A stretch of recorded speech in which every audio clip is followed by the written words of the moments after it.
Good morning to all. Excellencies, Honorable Ministers, WHO Director General, Dr. Tedros, Madam Regional Director, Dr. Poonam, distinguished representatives, ladies and gentlemen. Good morning from Bangkok. I wish everybody is well today.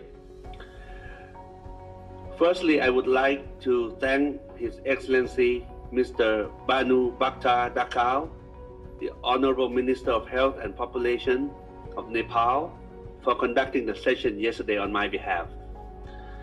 Secondly, I heard that many of you enjoyed the virtual physical activity session earlier this morning.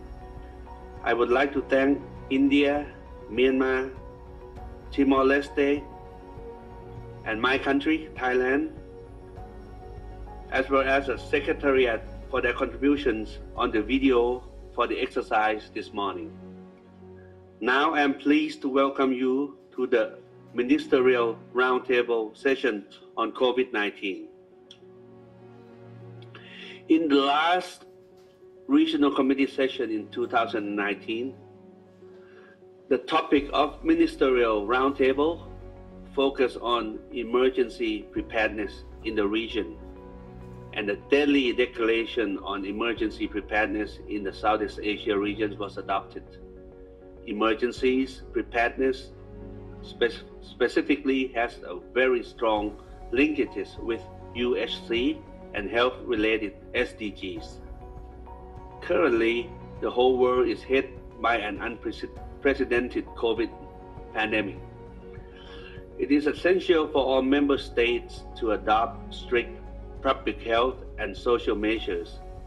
We are now also planning a transition to a new way of living. Excellencies and delegates, the agenda item 6, which is Ministerial Roundtable, has two sub-agendas. Agenda 6.1, country experiences and lessons learned with future transition to the new normal. And Agenda 6.2, maintaining essential health services and public health program in the context of COVID-19. We aim to utilize your esteemed presence today to share our experiences and to agree on actions on enhancing commitment and investment in building robust and resilient health system. I would now like to invite Dr.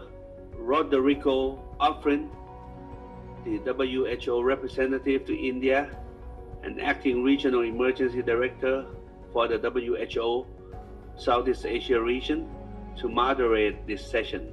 Please, Doctor. Thank you, Chair, and good morning. Your Excellencies, today we discuss a topic that is current and dynamic to all of us: the ongoing response to the COVID-19 pandemic and management of all health services and programs in this context. As mentioned by the Chair, I would like to draw your attention to two papers that will inform the discussions of this Ministerial Roundtable: the country experiences and lessons learned with future transition to the new normal, and maintaining essential health services and public health programs in the context of COVID-19. To begin, may I now invite Dr. Poonam Ketrapal Singh, Regional Director, to introduce the topic and set the scene for the Ministerial Roundtable discussions. Dr. Poonam Ketrapal Singh, over to you, RD. Thank you, Dr. Offrin, and a very warm welcome to Your Excellencies, Director General, distinguished participants. Maintaining essential health services throughout the COVID-19 response is a core pillar of WHO's strategic preparedness and response plan, and has been central to the region's efforts so far. People's ordinary health needs do not disappear due to extraordinary events. Health security is not only about building capacity to prevent, prepare for, and respond to acute events. It must also be about building capacities to maintain essential health services for the duration of a response and into recovery. In the coming session, we will speak to this need as together we continue to respond to the COVID-19 pandemic by aggressively applying basic public health measures that we know work. Your efforts today will reinforce the region's all-hazard approach to emergency risk management, as well as its quest to achieve universal health coverage. Both flagship priority programs are essential to achieving health for all, which is the goal to which all others lead. The Delhi Declaration on Emergency Preparedness, the Sendai Framework for Disaster Risk Reduction, the Pandemic Influenza Preparedness, the targets identified in WHO's General Program of Work, and the Sustainable Development Goals must continue to guide efforts to build a resilient health system region-wide. Solidarity and cooperation must define the region's onward mission, as they have done from the very beginning of the response and for so many years, as evidenced in the region's flagship priorities, the Southeast Asia region's Health Emergency Fund and the Southeast Asia Regulatory Network, among other innovative mechanisms. Excellencies, last month we came together at the SEAR Health Ministers meeting to review the results of a WHO survey aimed at better understanding the extent to which essential health services which were disrupted due to COVID-19. Between March and June 2020, the survey showed that many countries in the region experienced disruption in services for communicable diseases, NCDs, mental health, reproductive, maternal, newborn, child and adolescent health, and nutrition. In several cases, the data show that disruptions have the potential to reverse progress in each of these 8 flagship priority areas. We look forward to your reflections and to your continued commitment to the region's sustain, accelerate, innovate vision. We have seen how Bangladesh has expanded the health workforce and developed implementation guidelines to maintain routine immunization. Bhutan developed microplans to ensure health facilities could provide vital services should physical distancing measures be applied, which they were for the first time in August. DPR Korea has made special efforts to maintain immunization coverage with a focus on preventing vaccine stockouts and also reinforcing the health workforce. India has implemented a national 24/7 psychosocial support helpline and continue to strengthen health workforce capacity to screen, refer, or treat mental health issues. Indonesia has been developing a risk mitigation plan with a specific focus on maintaining access to essential health medicines and other health supplies. Maldives has expanded the provision of telemedicine services, achieving significant penetration. Myanmar has allocated additional funds to the health sector, some of which have been invested in strengthening the primary health services on which all people of all ages, incomes, ethnicities, and genders rely. In a remarkable show of commitment, Nepal resumed and completed a supplementary immunization activity that covered more than 2.5 million children with measles and rubella containing vaccine amid strict hygiene and physical distancing measures. Sri Lanka has made special efforts to secure people's access to medicines required to manage NCDs, for example, by issuing extended prescriptions and arranging doorstep deliveries. Thailand has implemented strict infection control protocols to enhance the safety of their patients, the professionals, and people at all levels of the health system. Timor-Leste has made concerted efforts to engage communities to ensure they have comfortable access to routine immunization and other key services. Notably, it has also developed a real-time data portal to identify which sub-districts are performing well and where further resources are needed. Excellencies, your efforts are commendable. Your innovative thinking and rapid action have overcome many demand and supply side barriers, helping to quickly revive essential services and prevent a great deal of avoidable mortality and morbidity. In building on your successes, I urge you to contribute to and to harness the full power of collaborative regional action as you have gathered to discuss today. Today, I want to underscore 3 messages that are essential to achieving our vision and which will facilitate our joint progress throughout the pandemic response and into the recovery and beyond. First, we must continue to learn from each other's experiences and adapt and apply best practices. Telemedicine has shown substantial value in connecting patients to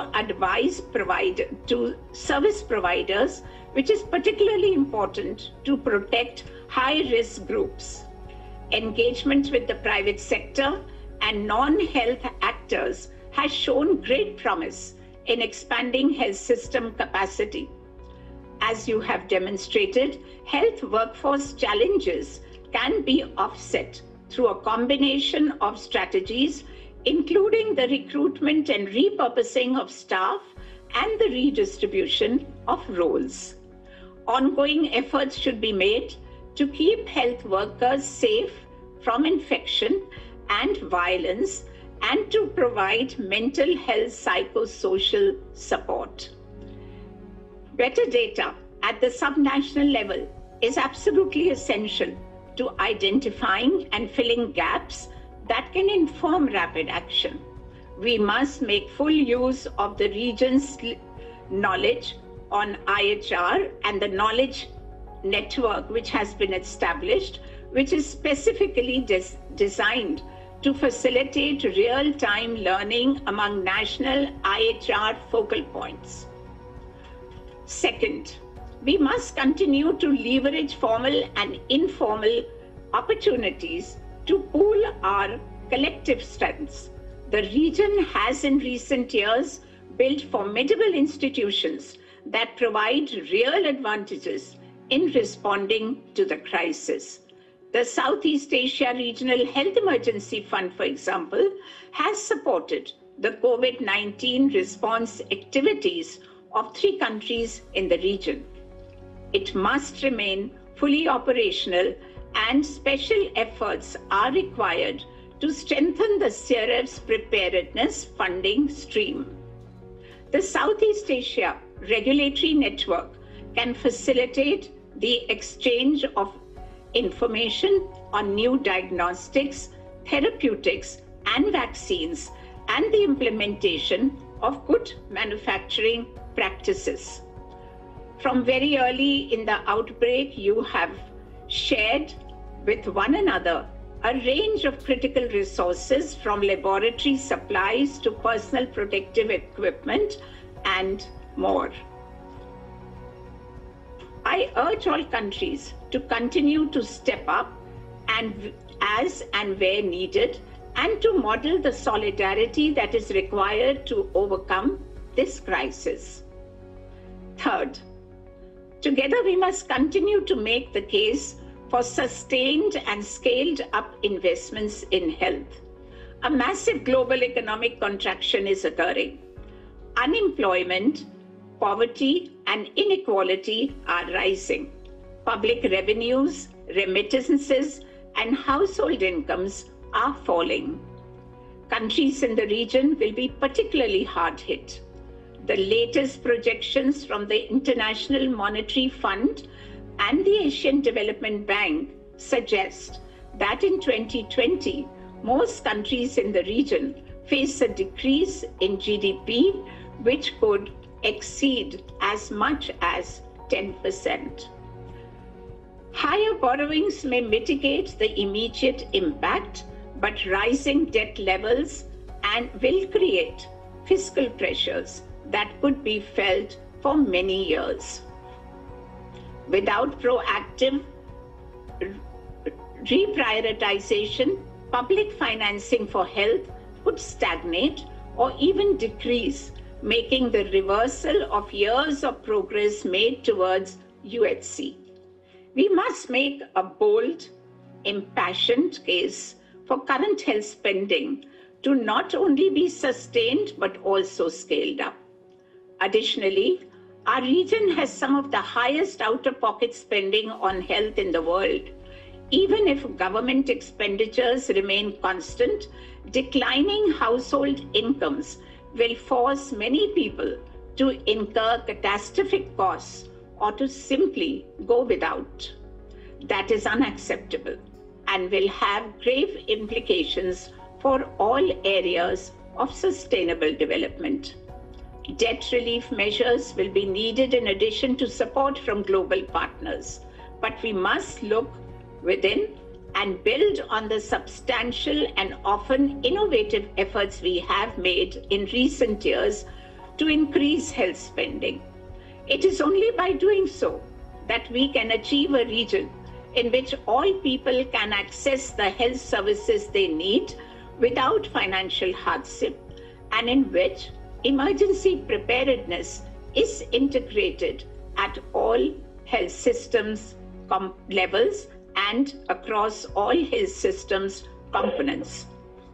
It can be done. The case is ours to make, and the momentum is ours to drive. Excellencies, in focusing on these and other key areas of the response and recovery, you can be certain of WHO's full support.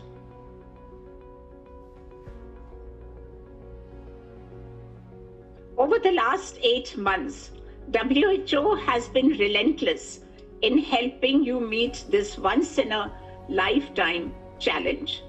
Despite a near global shutdown, WHO has procured and delivered more than 1.1 million pieces of personal protective equipment to the region's member states.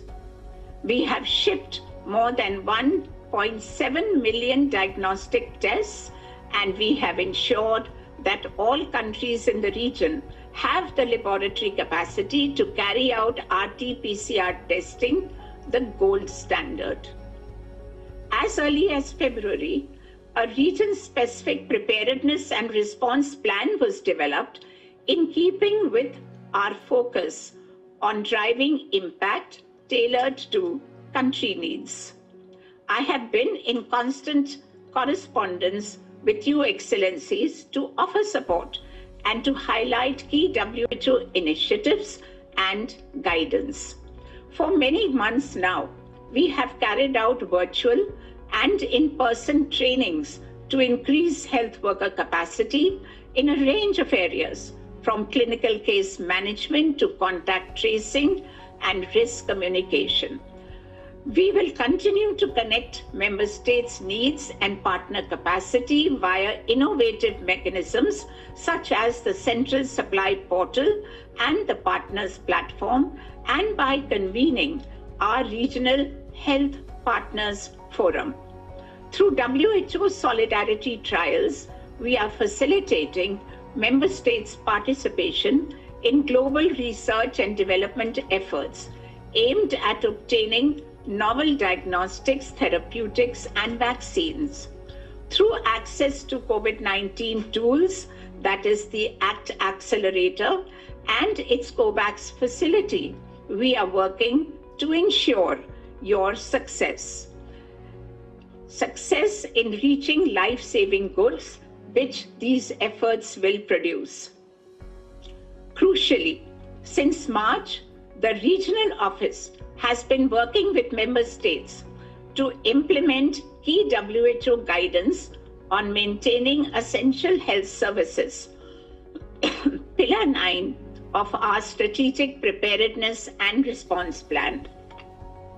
Based on an in-depth study, I have now directed the regional office and country offices to strengthen member state capacity in several key areas of Pillar 9, which will also help build more resilient health systems as part of the recovery.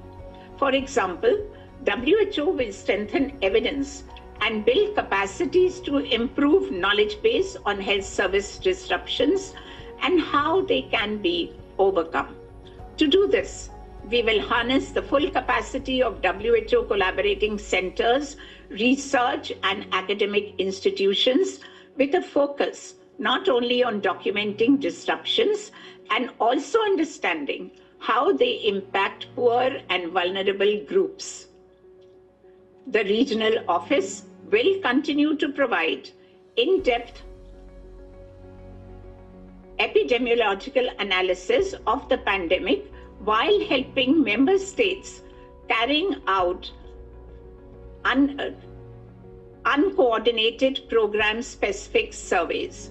WHO will support member states to build resilient health systems that can function effectively amid the new normal. Country offices will be critical to this process. The regional office stands ready to support member states to carry out supply chain risk assessments, to access supply constraints for medicines, disruptions, and medical services.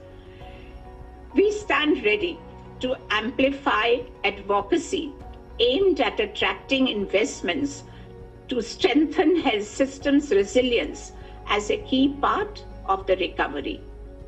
Importantly, WHO will articulate the need of vulnerable groups and promote health equity, gender, and human rights within the pandemic response. In doing so, we will work with countries to include health equity as an objective in COVID-19 response plans. We will prioritize dialogue with partners on access to healthcare and social protection for migrants.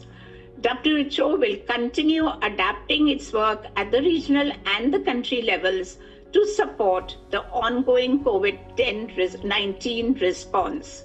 WHO will also enhance strategic partnerships aimed at immediate, near, and long-term collaboration and continue to engage civil society organizations and NGOs to achieve impact where it matters most, that is, at the grassroots.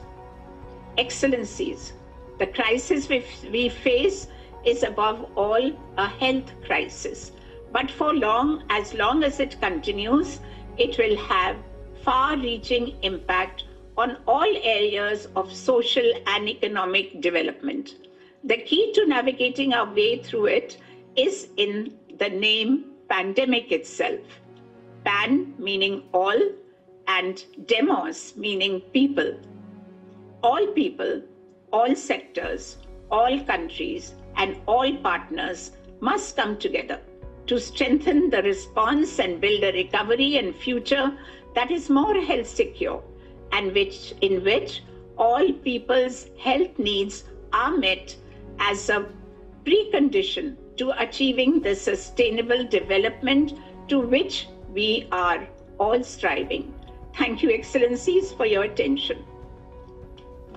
Thank you so much, RD, for providing us the background and context to the discussions of this ministerial roundtable.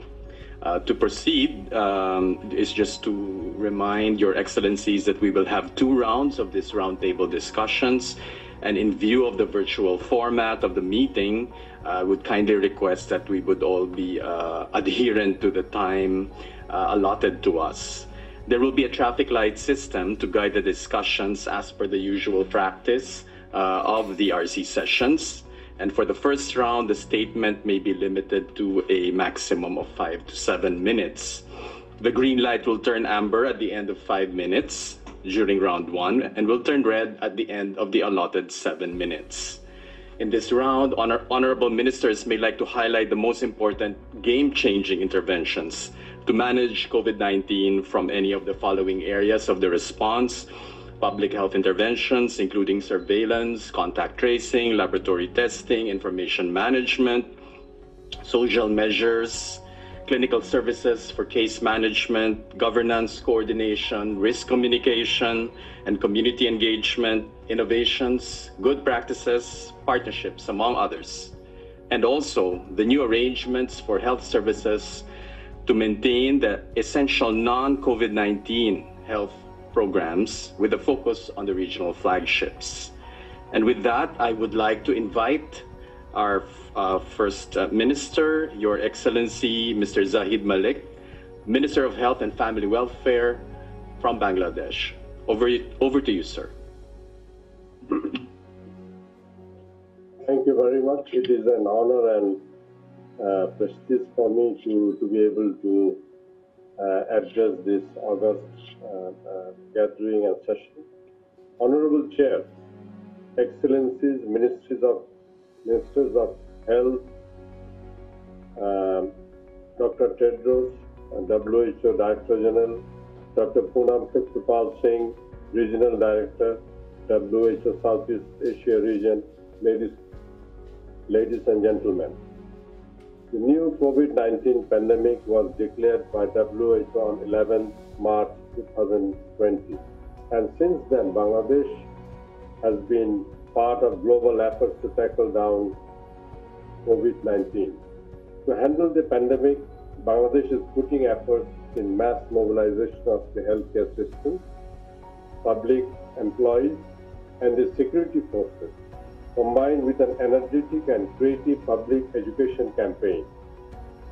Since the disease does not have a specific treatment yet, the peak can be delayed or more precisely be flattened by the following interventions, and that we did.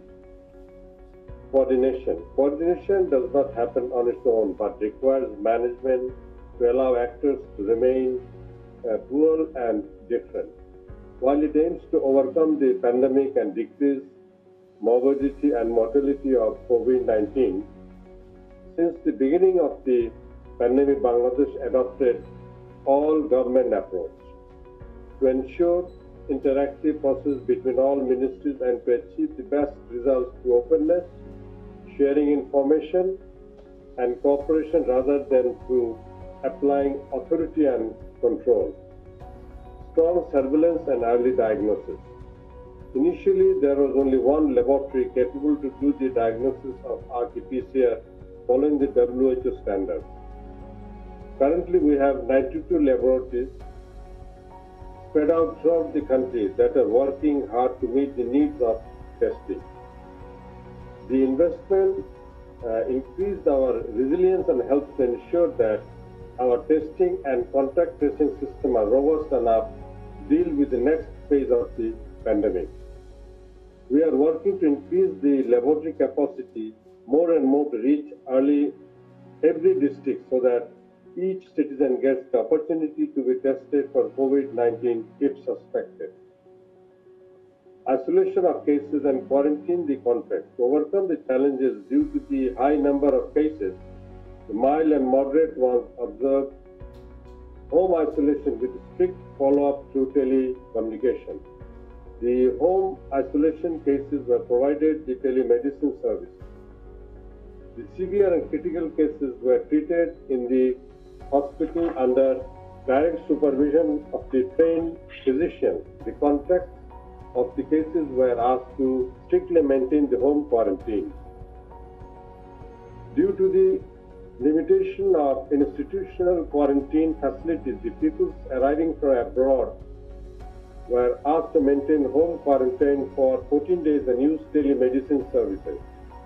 Likewise, health system in Bangladesh is facing competing demands from rising number of COVID-19 cases, as well as to maintain continuity of essential health services between April to May 2020.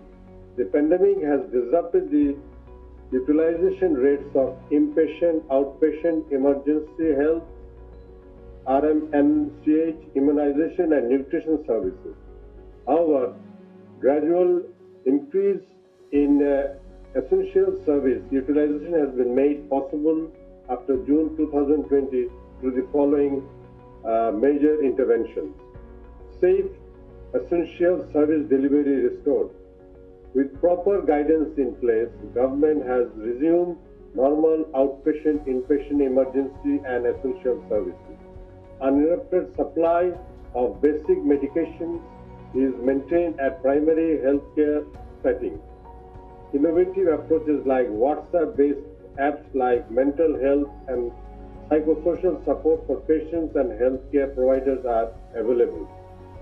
Integrated TB and COVID-19 testing using GeneXpert machine is promoted. Nutrition services also were improved and delivered, especially promotional activities like IEC, that is Information, Education and Communication, materials on COVID-19 and nutrition. Address human resource gaps. 2,000 medical doctors and 4,000 nurses are posted at the primary healthcare facilities. Online learning platform is restored for health workers. Dedicated 24-hour functional hotline numbers enable continuous access to essential health services. Health workforce are trained on infection prevention and control measures, including setting triage systems. Continuity of routine health information system to guide decision making, that is functional DHIS2 system supports constant monitoring of essential health services utilization. Dashboard under development to monitor essential health services delivery and an assessment to plan to identify the supply and demand side factors influencing the disruption of health services. Promoting rational using of drugs. Efforts are made to maintain good pharmacy practice to ensure quality and safe medicine on the market. We thank WHO for continuous support made already and hope to work jointly a broad range of partners to respond to this outbreak to better protect the people in the region. Thank you very much. Thank you, Your Honor. Yeah.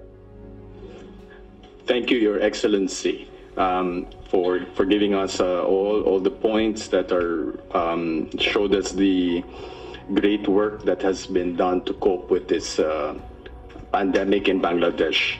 May I now call on Her Excellency Leon Podensian Wangmo, Minister of Health from Bhutan. Over to you, Madam.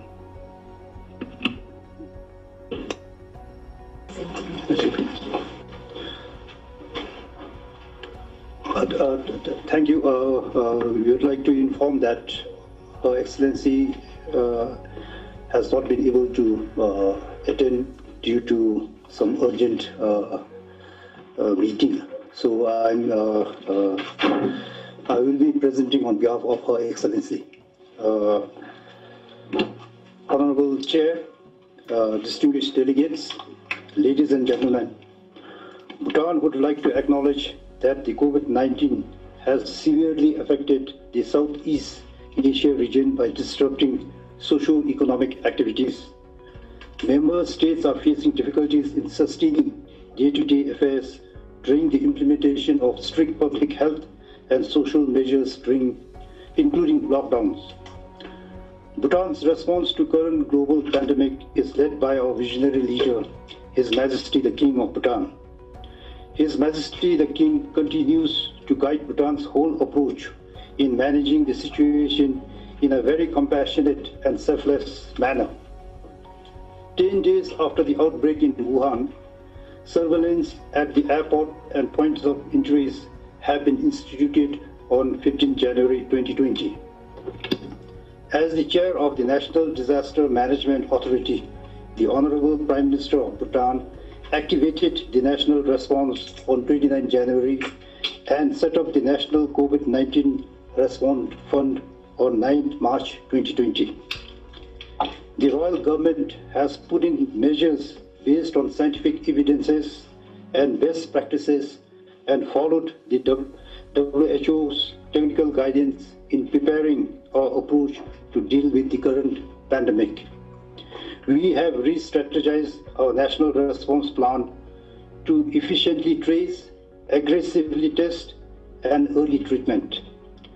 Additional COVID-19 laboratories and COVID-19 ICU facilities have been established in the 4 regions of our country.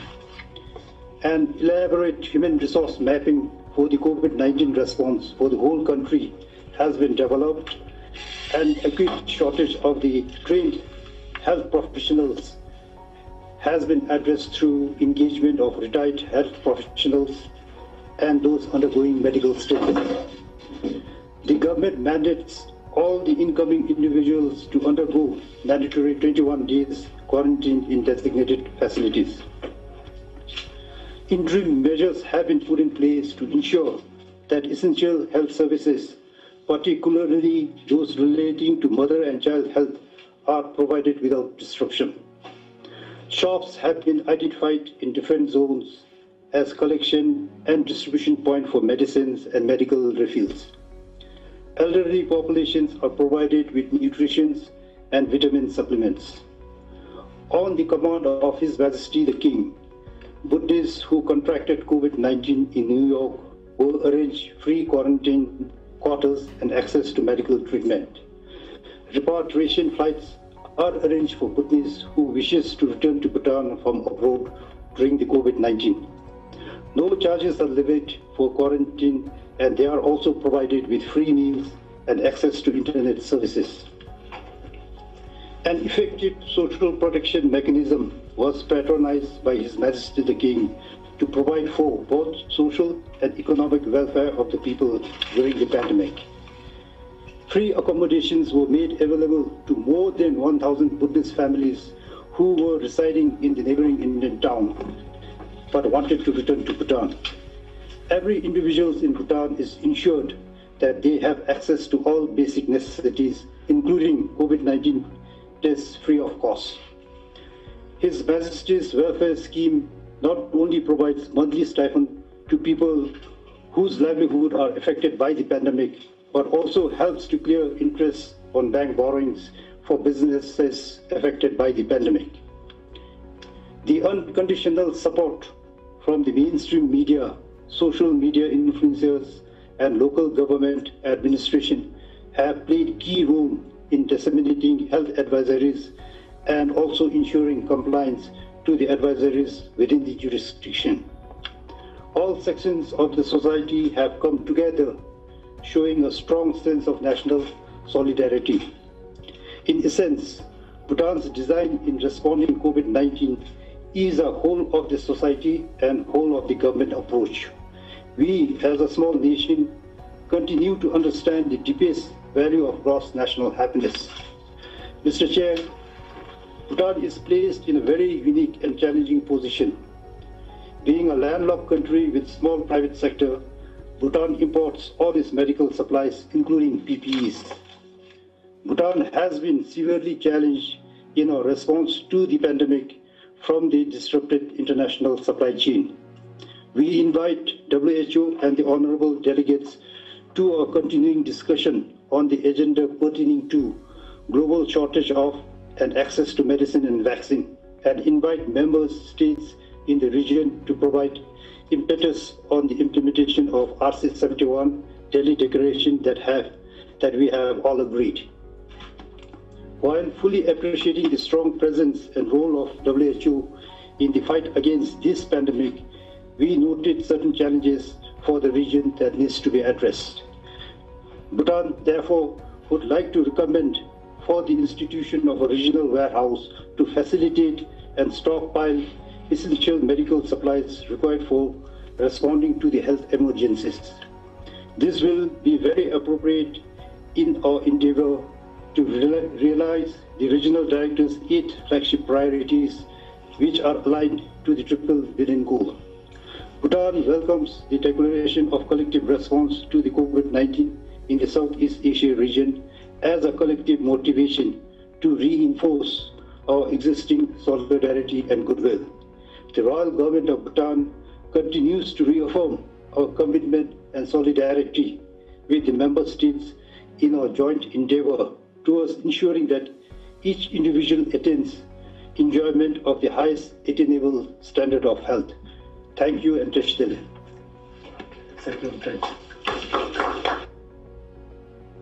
Thank you, Your Excellency from Bhutan.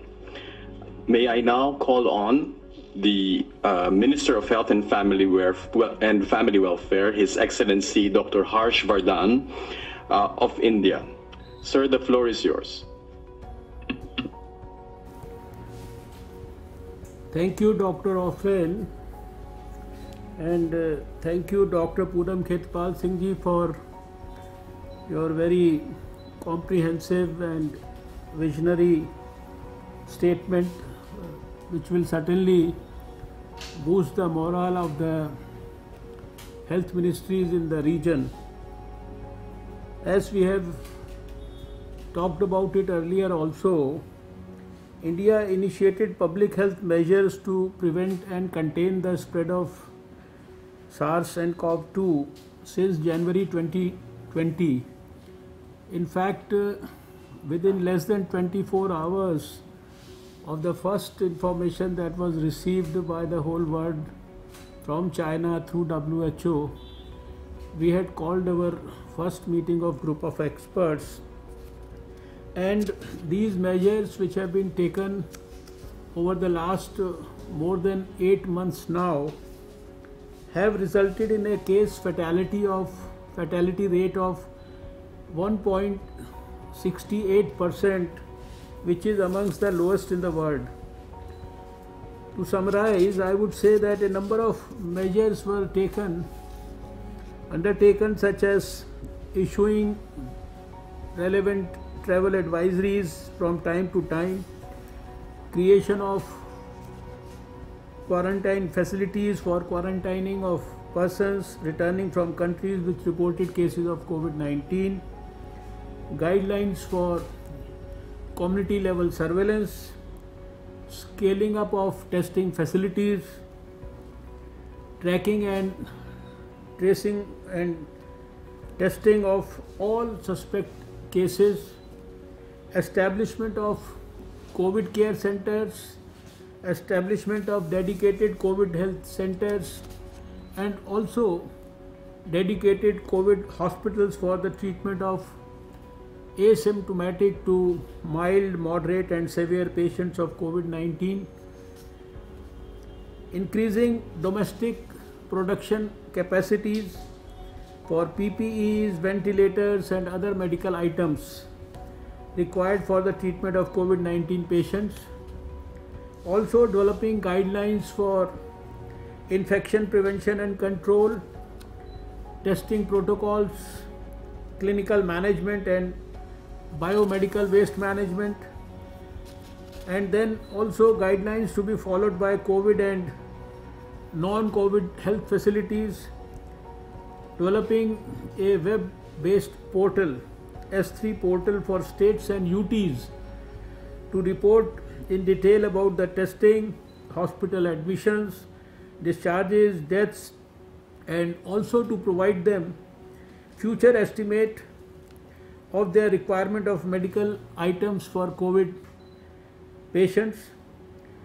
Then also directive to all the states and UTs to provide non-COVID essential healthcare services.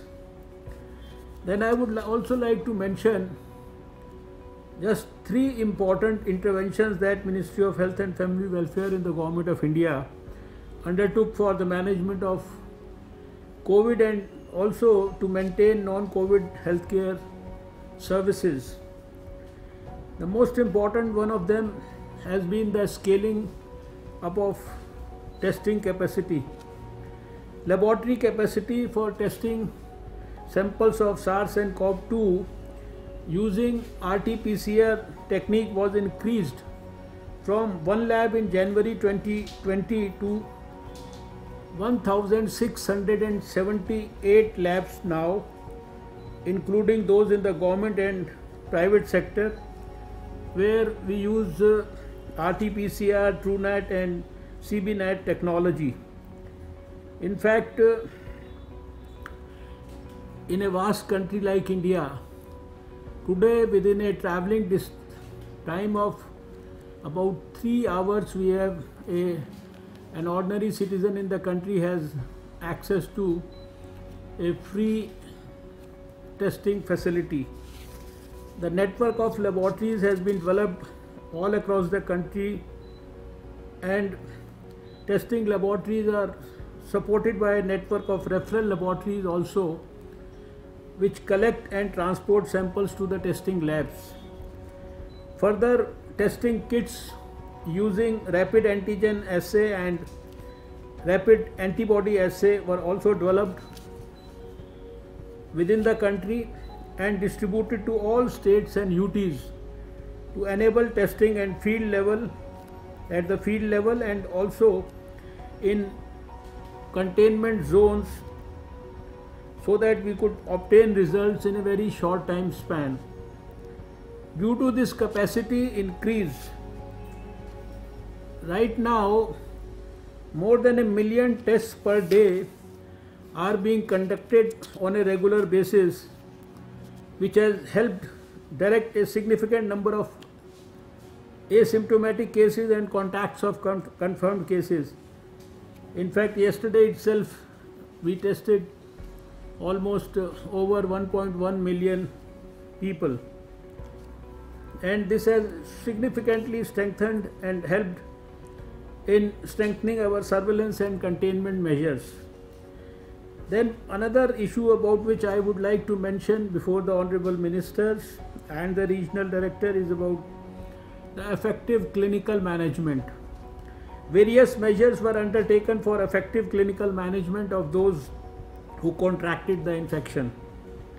Case definition of asymptomatic, mild, moderate and severe cases was done by eminent experts in line with the internationally accepted definitions. Emphasis was given and is being given to early hospitalization of those who require facility-based care to reduce morbidity and mortality. We are still working hard to bring our mortality rates to less than 1%. Guidelines were issued for home isolation of asymptomatic and mild cases who do not require any medical intervention. A set of guidelines were also issued for admission of moderate cases who will require oxygenation and other therapy, and to dedicated COVID health centers, and severe cases for the dedicated COVID hospitals for critical care. They have all been created in a big way all over the country. Clinical management guidelines to provide standardized health care to mild, moderate and severe cases were developed, and these have been shared with the states and UTs like all other advisories from time to time. The clinical management guidelines were reviewed and updated regularly as per the latest clinical data that was available to us from international sources from time to time. Centers of excellence were also set up in medical colleges and in the medical institutes of every state and UT to update the knowledge of the faculty of the state level colleges and institutes. Online training is also provided by the experts from apex medical institutions of the country to the faculty and medical practitioners at the state level. Then another issue is about maintaining essential non-COVID health services. The importance of maintaining essential non-COVID health services was recognized during very early phase of the pandemic, as it is equally important to provide life-saving health care to patients with chronic ailments, malignancies, blood disorders, to pregnant and elderly, and those with emergent conditions that require urgent attention. And I would reiterate and say that right from the very beginning, we paid adequate attention to this very important aspect, which might have been ignored at many places. The directive was issued to all the states not to convert all their health facilities as dedicated COVID facilities and identify some as non-COVID facilities, so that they continue to provide health care services to those who require urgent medical care.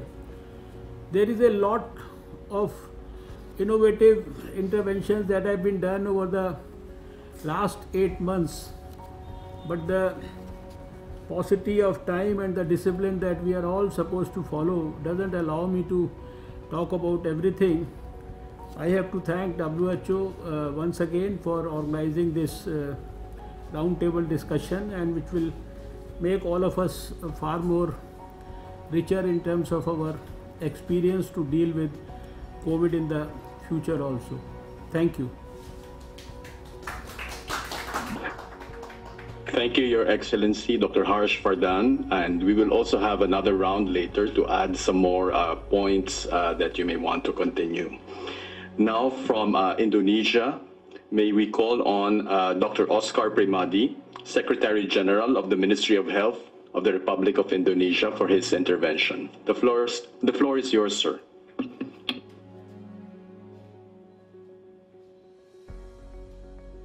Thank you.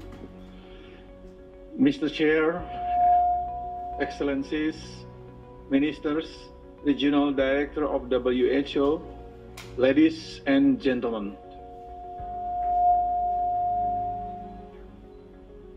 On behalf of the Minister of Health of the Republic of Indonesia, I would like to thank you for organizing the Ministerial Roundtable of COVID-19 response in this 73rd session of the WHO Southeast Asia Regional Committee meeting.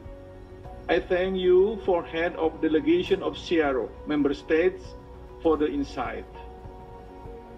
It is indeed enriching our collective learning process in combating this pandemic. Before I start my interventions, allow me to provide a brief update on the current COVID-19 situation in Indonesia. As of the 6th September 2020, there are 194,109 cases in Indonesia, with case fatality rate 4.4%, in which higher than the global rate. Our data showed that the center of pandemic in Indonesia is still dominated by 5 high-density provinces, which are Jakarta, East Java, Central Java, South Sulawesi, and West Java.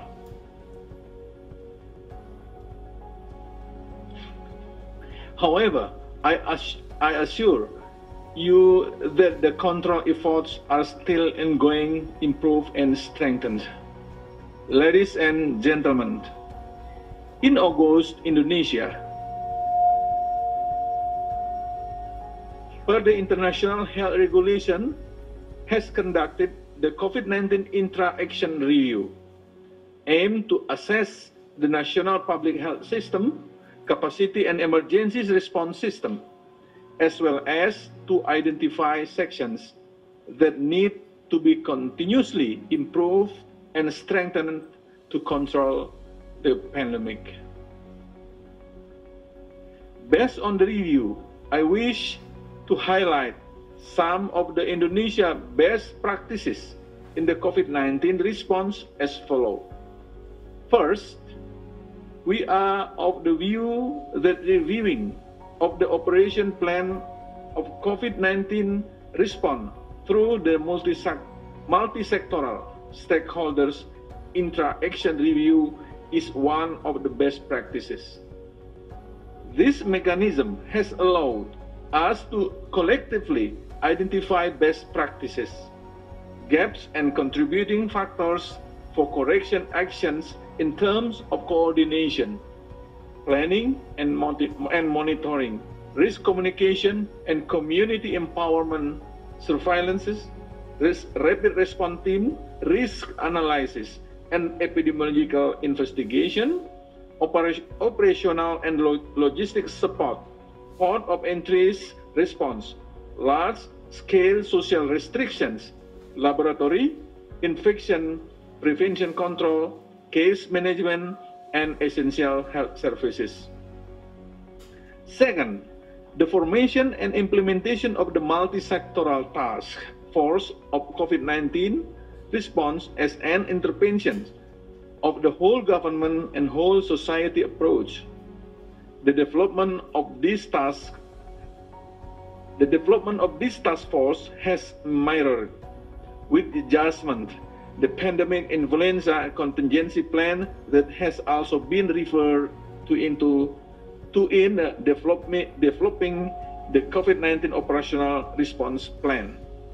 Third, the utilization of the partners' online platform for COVID-19 that serve as a tool in increasing the effectiveness and mobilizing the resources from national and international development partners.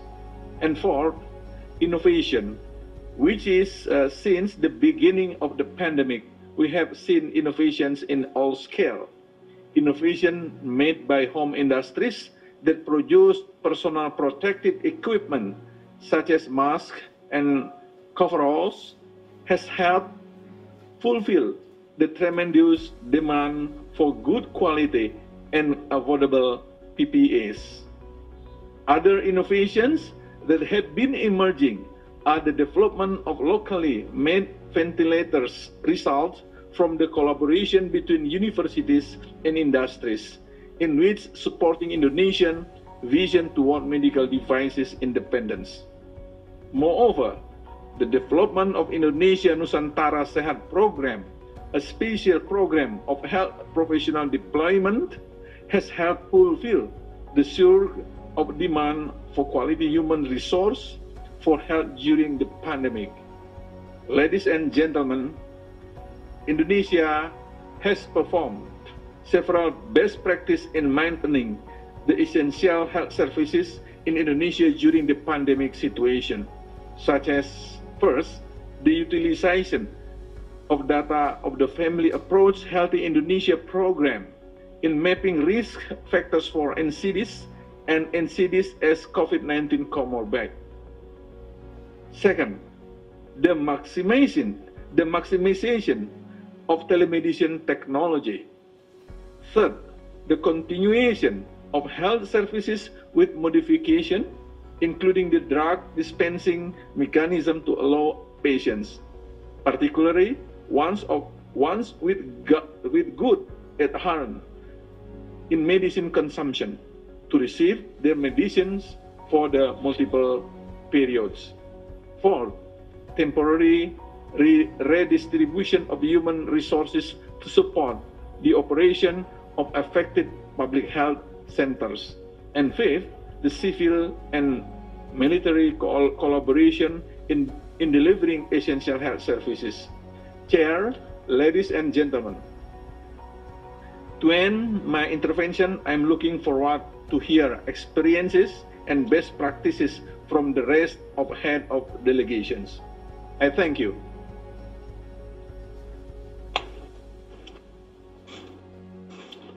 Thank you very much, Your Excellency, Dr. Oscar Premadi. Now we move on to Myanmar.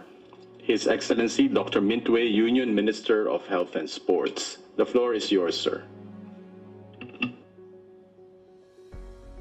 Honorable Chair, Honorable Ministers, Madam Regional Director, and distinguished delegates from all member states, good morning. On behalf of His Excellency Dr. Mintwe, Union Minister for Health and Sports, I would like to share our country intervention that we applied to manage COVID-19 and maintain essential non-COVID health services. I'm Dr. Tathonjo, Director General for Union Minister Office, Ministry of Health and Sports, Myanmar. Ministry of Health and Sports has started the response since 5th January 2020 after getting information of unknown pneumonia outbreak in Wuhan, China. Ministry of Health and Sports has conducted daily coordination meeting and guided on the policy development and evidence-based decision making. The very first intra-ministerial meeting on the Wuhan outbreak was held on 8th January 2020.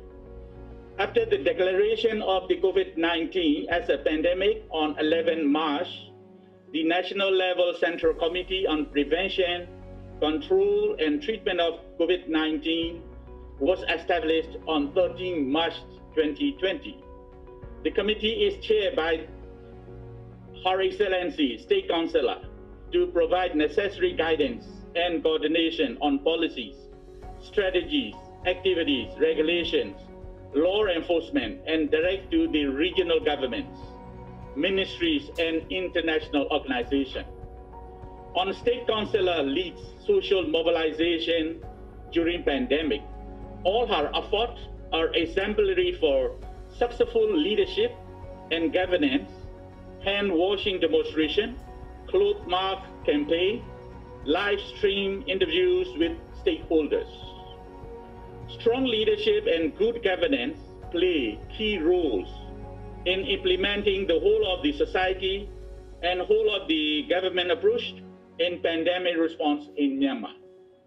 During the initial phase, we mainly focused on the strengthening of surveillance at point of entry to prevent and contain the possible importation of COVID-19 cases to Myanmar. One of the successful activities is quarantine measures depending on the evolving epidemiological situation.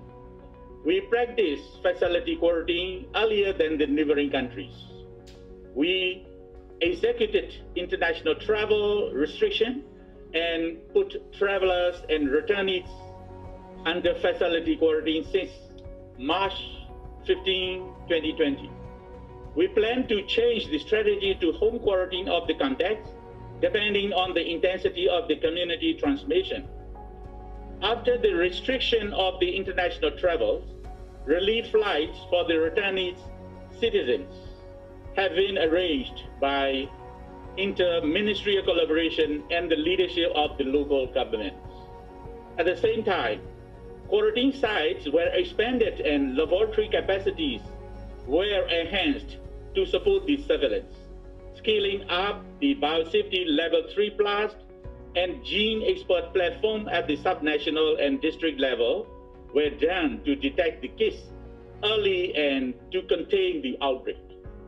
For the laboratory testing, in early days of the pandemic, we have sent suspected nasopharyngeal and oropharyngeal throat swab sample to National Institute of Health, Thailand, and then National Health Laboratory can do self-testing by ourselves since 20th February 2020, when positive and negative sample results are 100% concordant with results of the WHO reference laboratory. And then we can expand our laboratory services for testing COVID-19 at Department of Medical Research, Public Health Laboratory, Mandalay, Molmyang, and expect to start Public Health Laboratory Taungji in mid-September 2020, so that our country-wide sample taking and testing in respective area for the confirmatory diagnosis of COVID-19 are very guaranteed. public health laboratory last year can hopefully participate in COVID-19 testing in late 2020. Gene Expert Machine, which is other platform for COVID-19 testing, are now located in the 27 laboratory. For the risk communication and community engagement, we used advanced GIS technology. COVID-19 surveillance dashboard, maps and data visualization have been developed and incorporated into ministry website page to provide real-time updated information about COVID-19 since February 8, 2020 to the public through national channel, ministry official webpage and Facebook page minimize the spread of rumors. Health Literacy Promotion Unit, Ministry of Health and Sports has developed several health promotion materials electronically and in paper form to spread health messages to reach all corners of the country. After quick implementation research on these awareness activities, handheld loudspeakers were used to deliver the message to the community. For the preparedness at the hospital, Department of Medical Services enforced all hospitals to prepare screening to outpatient department and emergency department to avoid overcrowding by providing waiting area arrangement of the specialist OPD time. We developed checklists to check readiness of hospitals and monitor the activities. Preparation of isolation ward and quarantine rooms within the capacity. Strengthening of infection prevention and control activities at hospital. For the clinical management committee was formed at the central level, led by our permanent secretary. Professors and the concerning subjects are incorporated since early February 2020. They also develop clinical management guidelines, SOPs, and support clinical decision for all physicians. Plasma convalescent therapy is also used for some COVID-19 patients. A total of 17 patients received plasma convalescent therapy. Psychosocial support for patients is also done by arranging psychiatrists and medical social workers at referral hospital. Human resource mobilization to prioritize hospitals are done by voluntary proposal, including specialists, medical doctors, nurses, as well as technicians. Since the beginning of the outbreak, we try to maintain essential health services at all levels. Immunization activities are suspended in late March and April 2020. It was resumed rapidly in the middle of May, depending on the evolving situation of COVID-19. We also put our effort on maintaining surveillance performance of vaccine preventable diseases to achieve the global and regional goal, especially measles and rubella elimination by 2023. The guidelines and SOP on prevention of COVID-19 delivering health services are developed for specific health services like SOP for the provision of service for immunization, disease control, including TB, HIV, malaria, and NCD. New challenges faced by the healthcare workers in service delivery during new normal are addressed. With the support of the government and development partners, Myanmar is trying to build back better by strengthening the health system in the post-COVID period. Thank you. Dr. Tartun Chaw, for walking us through all the pillars of the response in Myanmar. Now let us move on to Nepal. I give the floor to His Excellency Mr. Banu Bhakta Dakal, Minister of Health and Population for Nepal. Over to you, sir.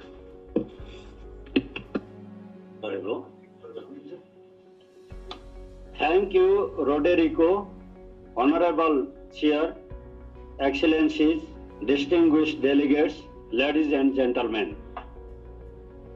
I am pleased to share Nepal's experience on health sector response on COVID-19 and also measures adopted to continue essential health service. From the very beginning of the pandemic, Nepal adopted whole of government approach to response to COVID-19, which includes socio-administrative, clinical, and public health intervention.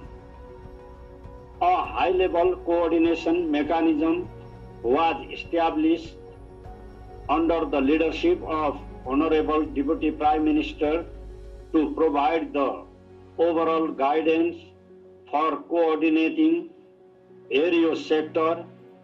Similarly, Incident Command System was activated at the Ministry of Health and Population to coordinate the overall sector response.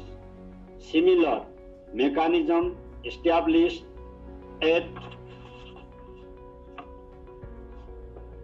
sub-national level, which are playing vital role in mobilizing different sectors to respond to this pandemic.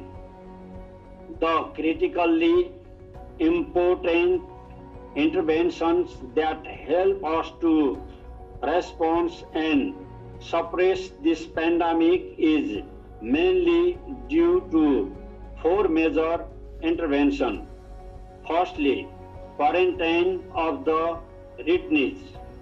Second, testing capacity. Third, designated COVID hospital. And four, risk communication. More than 400,000 people who returned from other countries were quarantined for 14 days, mostly in the institutional site managed by local governments. However, recently Nepal adopted a policy to allow home quarantine where RT-PCR results are available within 72 hours of their arrival. Nepal significantly increased testing capacity. While the first case was sent to WHO, a collaborative center for testing, at present testing capacity has been increased to more than 22,000 per day, which is double than the per day needed. The testing priority is given to symptomatic, primary contacts, high risk, and frontline workers. Based on the caseload, government has allowed private laboratories and hospitals to test. Nepal designated more than 120 COVID hospitals across the country to manage COVID-19 cases, who received budget, logistics, and technical support from the Federal Ministry. Government has given major emphasis to strengthen oxygen supply system in the COVID designated hospital, which remain central focus, strengthening clinical capacity. Health workers who are engaged in responding COVID-19 are being provided additional benefits, including financial top-ups to their regular salaries. Moreover, the government of Nepal has guaranteed treatment of health workers and also offered a life insurance package from them. Risk communication has been top priority of the government. Various communications platforms like radio, television, newspaper, social media, and dedicated web portal and call centers were utilized significantly. Moreover, daily media briefing also helped to aware community and also address myth and rumors. All type of media and mechanism were mobilized to our community and ensure the right information reach the different target groups. Moreover, other major proactive policies and institutional agreement that help a lot to respond to COVID-19 are more than 42 guidance documents such as plans, guidelines, protocol, and standards were developed and implemented. Health sector budget has been reprioritized and allocated for COVID-19 response. Logistics and supply system have been strengthened and we are able to maintain community stock at least for 2 months. Sub-satellite hospital network have been activated, emergency medical troops are being mobilized and hospital beds are increased. The government has received significant support, particularly essential logistics for COVID response from health cluster partners, multilateral and bilateral agencies, which was instrumental to increase testing coverage and identify cases earlier. Essential health service and supply continue from the beginning of the pandemic and also during the complete lockdown. All the health facilities remain open to provide public health service and conduct regular priority programs. However, the limited movement might have restricted access to some extent. Data from routine information system and others rapid assessment are being utilized to access the service disruption. It was noticed that during initial phase of the lockdown, utilizations of some key essential services were dropped. However, in the recent days, service utilizations have been improved. It was notable that Nepal conducted the nationwide measles and rubella campaign and oral polio vaccination in 90 selected districts during the difficult time of pandemic.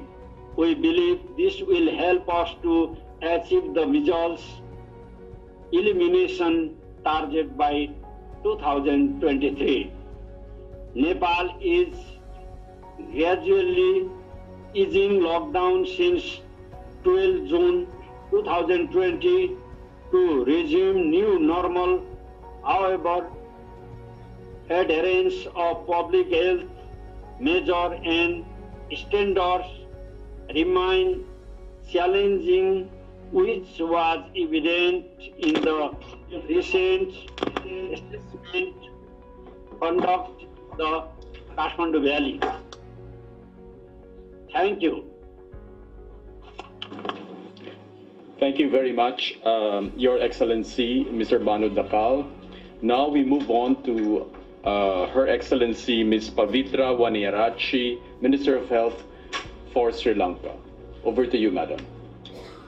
Your Excellencies, Regional Director Dr. Poonam Singh, distinguished participants. I would like to express my appreciation for having this roundtable to share our experience, giving equal emphasis to the management of COVID and the maintenance of non-COVID essential health services.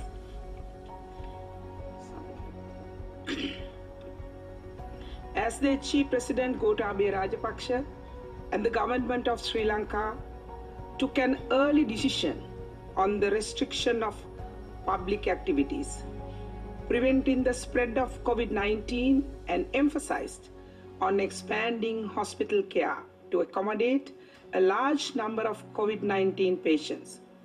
We face the challenge of adequately maintaining essential but non-COVID health services. The COVID response included the initial restriction of public movement, which continued until the situation was manageable without severe restrictions.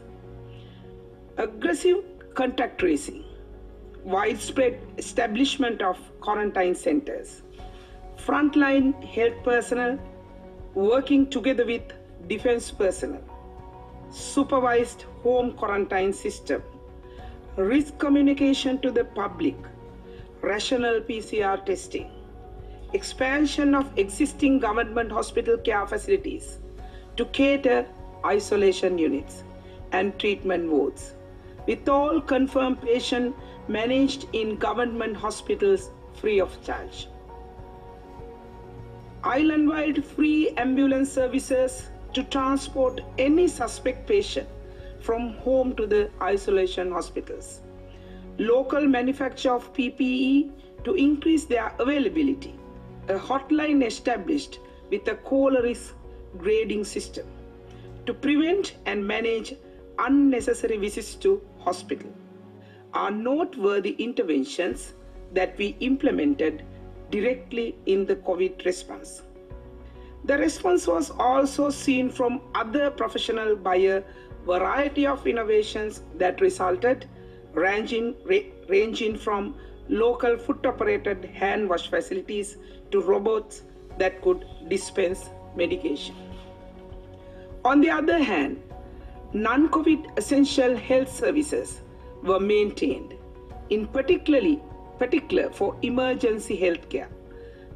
The free ambulance service here too served the purpose. Distribution of essential NCD and other long-term medication that was provided through clinics were distributed in collaboration with the postal service. Emergency obstetric care was emphasized with the conduction of a rapid assessment of maternal death during the early phase. Antenatal care for high-risk mothers were maintained with postpartum visits being carried out using recommended PPE.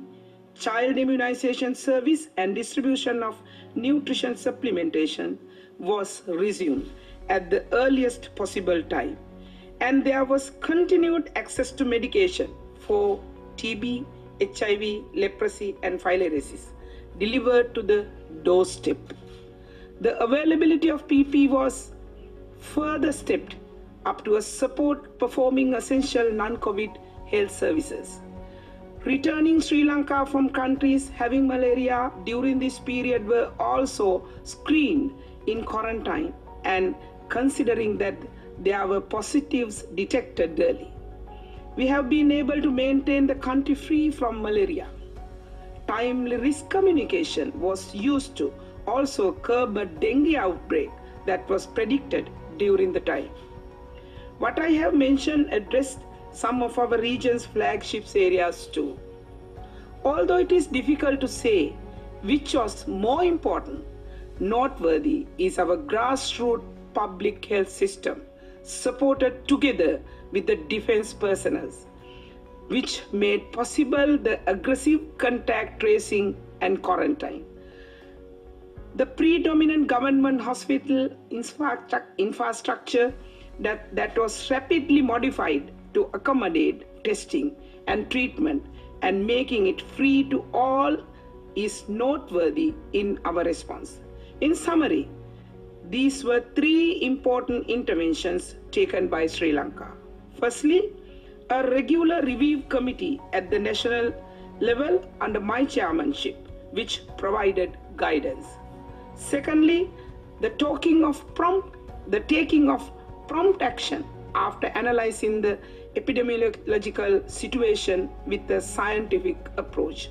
Third, the continued risk communication to the nation. Thank you, Chairperson. Thank you, Your Excellency, from Sri Lanka.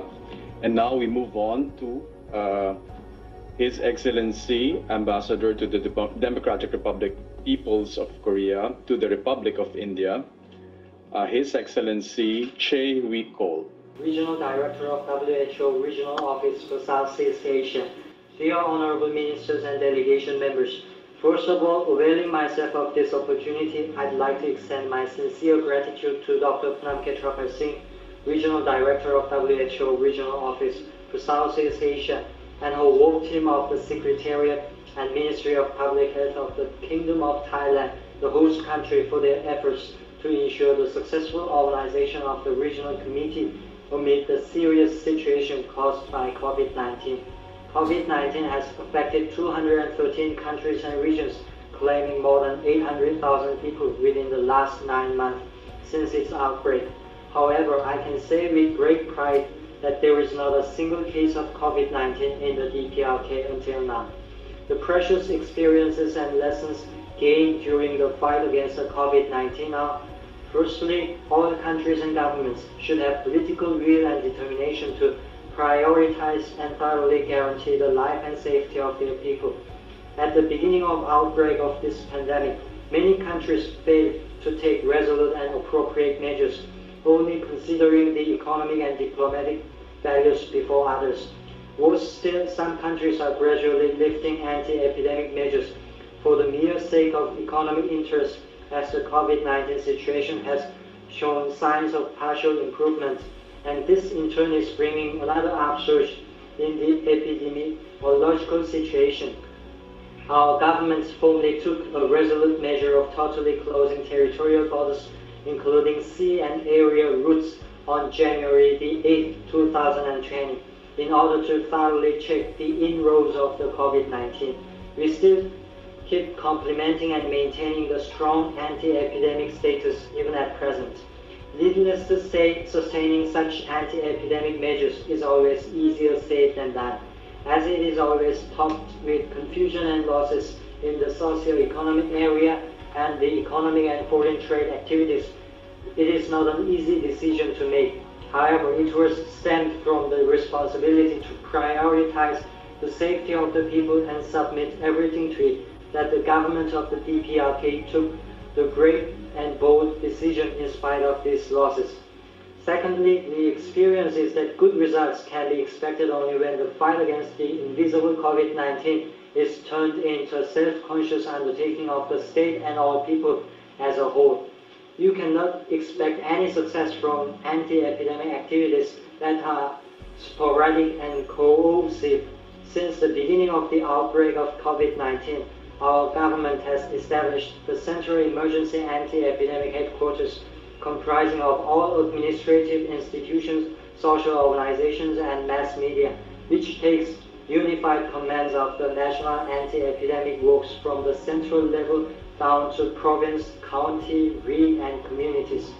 Under the baton of the Central Emergency Anti-Epidemic Headquarters, all state affairs are being subordinated to anti-epidemic works, and the concerted actions of all institutions, organizations, and people ensure unity of actions from the central to the peripheral level to prevent COVID-19.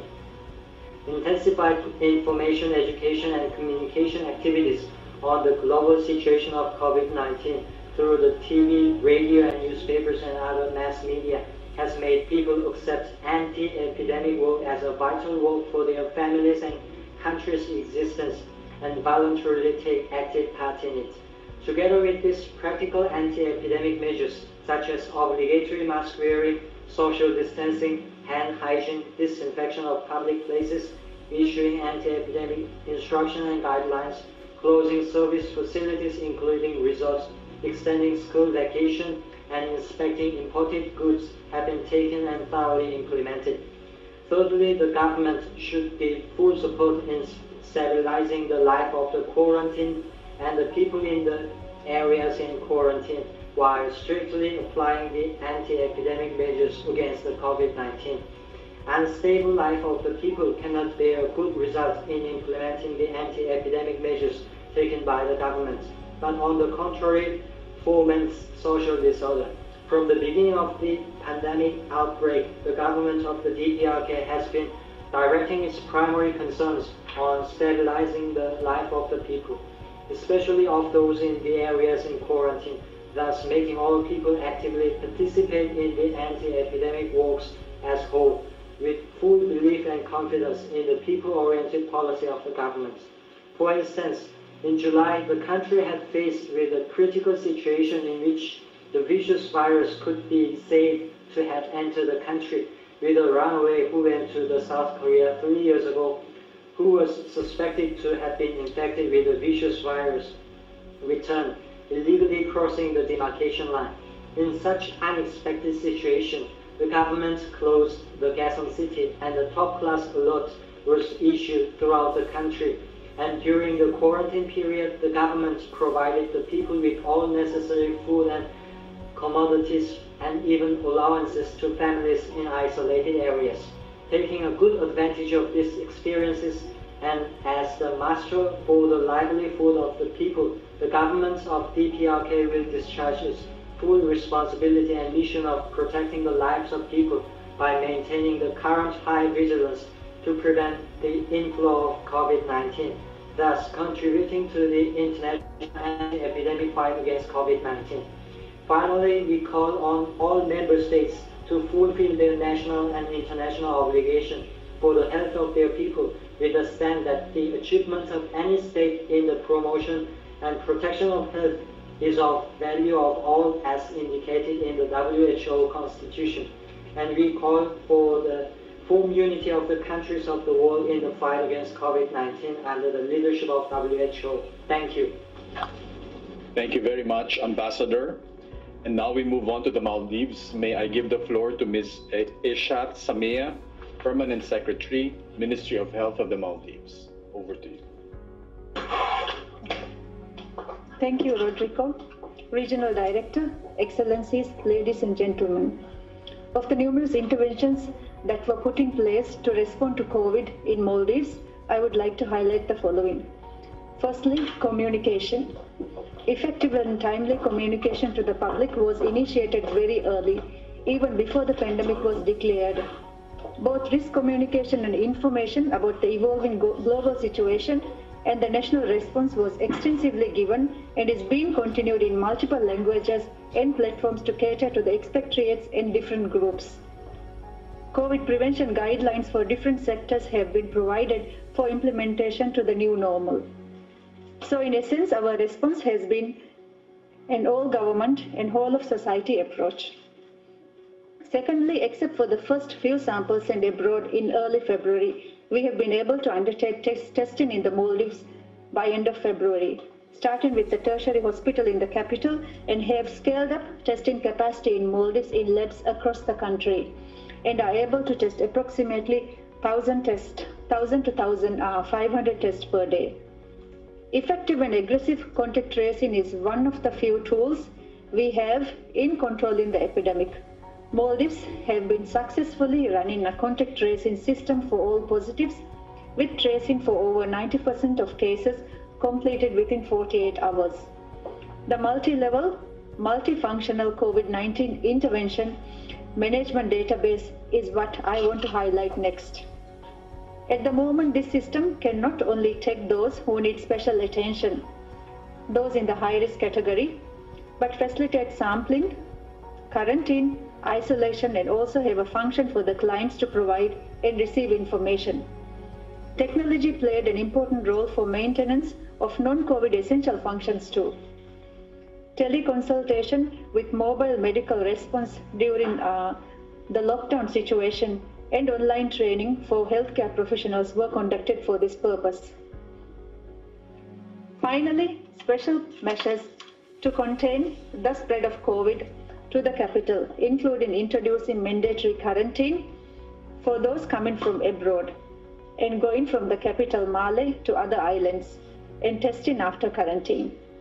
The travel and quarantine requests are also handled through the same information system in partnership with the local councils who will approve requests and monitor those who go to quarantine. From today onwards, 10th of September 2020, we will also require mandatory pre-arrival PCR test for tourists and those who come for short-term visits to the country. Thank you. Thank you, Aisha Samia. And now let's move to Timor-Leste. May I introduce Dr. Feliciano Da Pinto, Director General, Quality Control Cabinet, Ministry of Health, Timor-Leste. Dr. Da Pinto. Thank you very much. Honorable Chair and Vice Chair of the 7th section of WHO Regional Committee for Southeast Asia, Dr. Poonam Singh, Regional Director, WHO's Southeast Asia Region, Excellencies, Delegates, ladies and gentlemen. Timor-Leste wishes to thank the Secretariat for bringing this important discussion into the ministerial roundtable. Like our other countries across the globe and in SEAR, Timor-Leste is making concerted effort to respond to this unprecedented crisis. The first case in Timor-Leste was confirmed on 21 of March 2020. Since then, we have had 27 confirmed cases. One case is currently in isolation. All others have made a complete recovery. Between May and July this year, there was a period of 100 days when there were no cases of COVID-19 in Timor-Leste. All cases so far have been linked to import cases or are within quarantine facilities. Our expanded surveillance and testing strategy does not suggest community transmission at this stage. Compared to other countries, there have been fewer cases in Timor-Leste so far. However, we remain vigilant and alert to the importation of cases from outside the country, especially from across our land border. We continue to prepare for a potential surge in cases in the near future. Factors that have contributed to Timor-Leste's successful response so far include, firstly, our management of all people entering Timor-Leste. Every returned traveler undergoes compulsory quarantine in a government-identified or government-inspected facility for 14 days. This has ensured that all our current cases are restricted to the quarantine facilities and has been crucial in preventing community transmission so far. Secondly, the government has provided support to build the trust of our people so that they find it easier to comply with strict restrictions on their livelihood. This includes a cash transfer to all poor households in the country, supplementary feeding programs, and electricity allowance and income support for employers so that they can continue to pay their employers. This has also included the provision of financial support to our students stranded overseas so that they can sustain themselves outside Timor-Leste. This has reduced the risk of importation of the virus from high incidence countries into Timor-Leste. Thirdly, international solidarity from our partners has been key to responding to this crisis. All three levels of WHO have provided crucial technical and logistical support, and the leadership of Regional Director Dr. Poonam Singh has helped to guide our response. In addition to other UN agencies, multilateral and bilateral partners, including the Government of Australia, USA, EU, China, Republic of Korea, Japan, Portugal, and New Zealand, have provided invaluable support. Finally, we are making concerted effort to maintain our essential health service to ensure that we do not have a second health crisis in addition to the coronavirus pandemic. Our achievement in improving immunization coverage is a good illustration of this. Following our first confirmed case in March, there was a 30% reduction in coverage for childhood immunization in April, but May an aggressive vaccination drive improved coverage. In fact, coverage for some vaccine preventable antigen for July 2020 have surpassed uptake for the same month in the previous year, 2019. We hope to translate this success across other programs as well. We continue to strengthen our preparedness and response and look forward to continued leadership and support of WHO in this difficult time. Thank you. Thank you very much. Thank you very much, Dr. De Pinto. And now we move our last intervention for the first round with His Excellency, Mr. Anutin Charnvirakul, Deputy Prime Minister and Minister of Public Health of Thailand.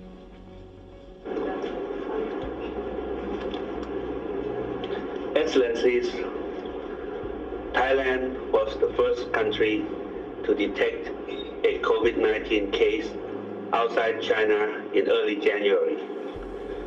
Until the 4th of February, the number of cases in Thailand ranked the second in the world. But now our rank is at 122nd. By mid-May, we have successfully hammered down and maintained zero local transmission for up to 101 days. I would like to share this with you, the three most important game-changing interventions for our initial success. First, the whole society approach with the top political commitment and actions. In early March, we established the Center of COVID-19 Administration, chaired by the Prime Minister, General Prayut Chan-o-cha. The center actively involves multi-sectoral top-level leaders, public and private sectors. A daily press conference by the center's spokesperson provides essential information to the public and repeatedly motivates healthy behaviors. Never before that we have seen such strong commitment and solidarity among all sectors. Second, the nationwide public cooperation on effective, strong social measures. We implemented very strong social measures, including closure of public areas, no all mass gathering, control of domestic and international travels, and curfew in high-risk areas. Thai people actively follow the public health measures on physical distancing, hand hygiene, and use of face masks. Local government and community also play very active roles nationwide.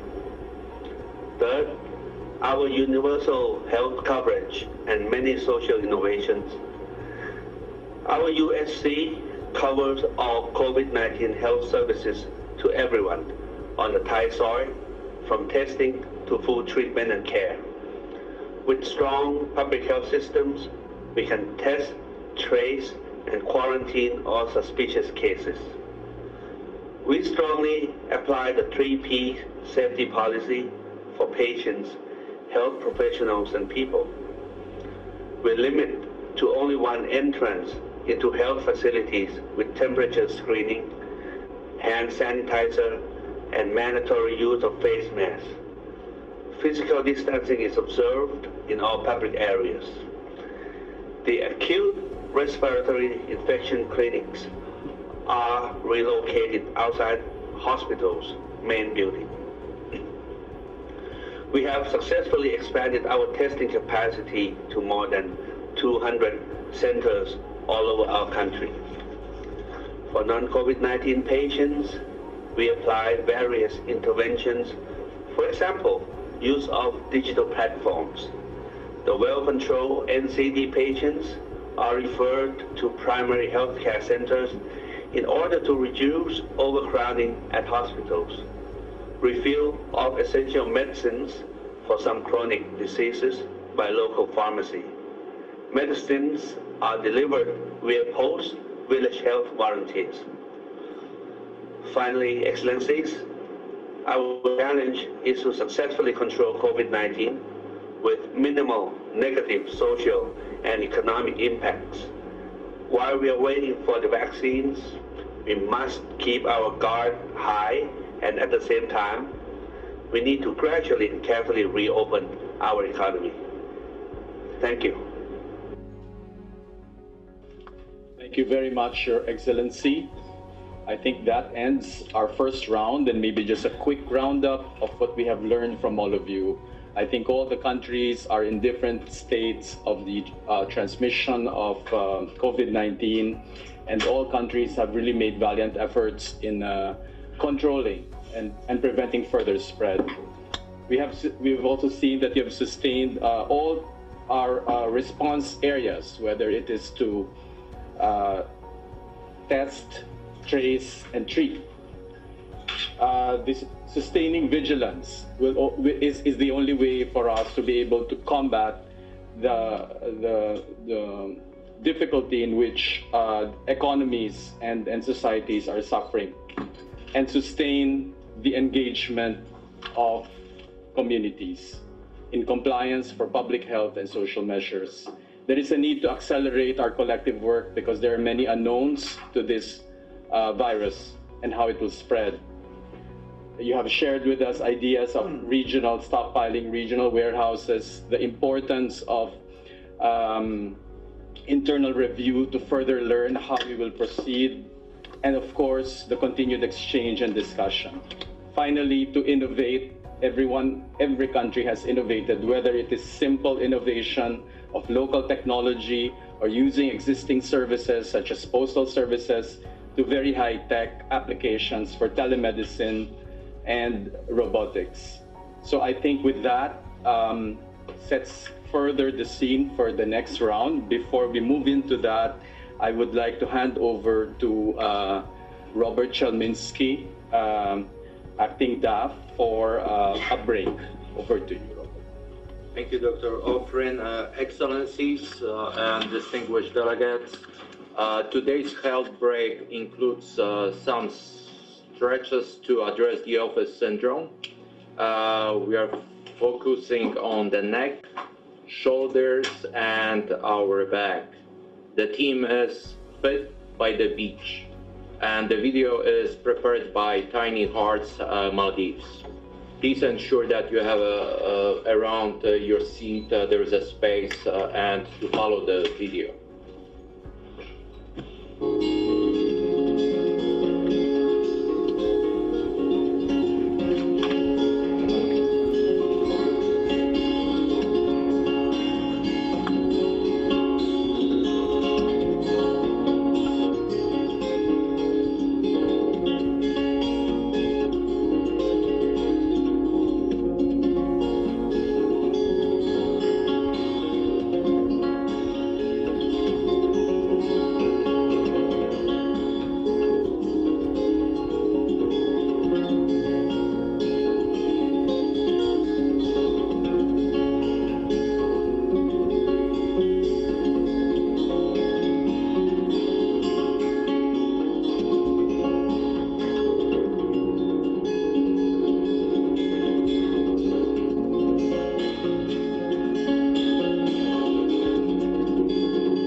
Thank you, Robert.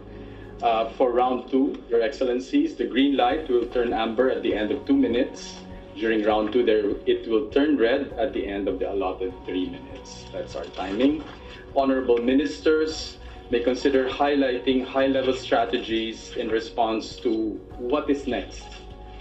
What are strategies that we may be able to apply to ensure that there is an increased investment in health emergency preparedness and response, as well as IHR core capacities to prevent future pandemics?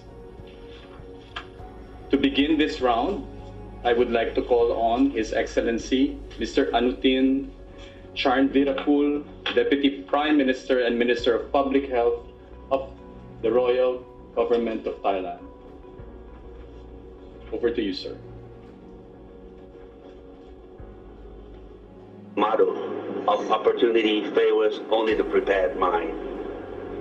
4 decades ago, our public health investment was mere 4% of the total government budget, or less than 1% of our GDP. Now it moves up to more than 15% of total government budget. As Madam Regional Director mentioned yesterday, that this is higher than the global average at 9.8%. Any social and economic crisis always have opportunities. Thai government provides additional budget to health sector to fight COVID-19, which is not only for short-term health responses, but also for long-term health investment. The investment in vaccine research, development, and production capacities have also been well supported in order to strengthen and ensure our long-term vaccine security. In addition to the government approved almost 40,000 new official posts for health personnel. For non-health professions, the government approved honorarium compensation for 1 million village health volunteers. This health workforce is part of 1,000 surveillance and rapid response team, which are the core capacity of our IHR system. As I said yesterday, we must learn to look for opportunities in any crisis to move for long-term sustainable health investment. Okay, thank you very much, Your Excellency. Now we move to Sri Lanka. Her Excellency, Ms. Pavitra Waneyarachchi, Minister of Health of Sri Lanka. The floor is yours, Madam. Thank you, Chairperson. Your Excellencies, Regional Director Dr. Poonam Singh, distinguished participants. Today's discussion on increasing investment in health emergency preparedness and response, and international health regulations core capacities to prevent any future pandemic is very relevant. The government of Sri Lanka is fully committed to preserve health investment. As we recognize the difficulties in doing so, we will take the path of prioritizing health actions. Investment that support expanding coverage for essential health services will be given priority. In Sri Lanka, the long-standing public health architecture played a significant role in the COVID-19 response. Therefore, it is important to further strengthen the existing public health infrastructure and the motivation and momentum of public health staff. We also recognize that many other public health functions need to be supported and given priority to reduce the healthcare access burden. Further, the investment that support towards the above are related to effects and implementation of IHR in the country. Antimicrobial resistance, zoonotic diseases, food safety, biosafety, and biosecurity whilst sustaining the successful immunization program are key areas of focus. Our national laboratory system will be improved to capture real-time surveillance. The scope of early warning system is to be expanded to cover multiple hazards. The Sri Lankan government will continue to invest in the emergency response operations at national and international level. The ongoing COVID-19 response clearly made us understand the linkages between public health and security authorities that are important to maintain national security. Continued investment needed to deploy health personnel in emergency response is understood, as well as for risk communication in its changing need. We are deeply concerned of investment needed in strengthening points of entry, as it clearly plays a critical role in maintaining the country free from COVID-19 outbreaks, and also of any other pathogens and chemical and radiological hazards.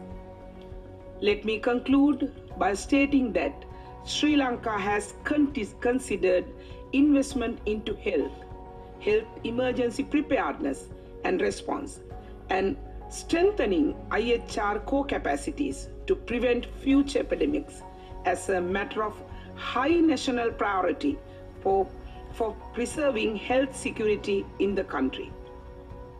The continued support of the WHO and the platform created for regional dialogue is deeply appreciated, as reviving of our economies will depend on collective decisions that we make together. Thank you, Chairperson. Thank you, Minister. And now we move on to Nepal. His Excellency, Mr. Banu Bhakta Dakal, Minister of Health and Population of Nepal. Over to you, sir.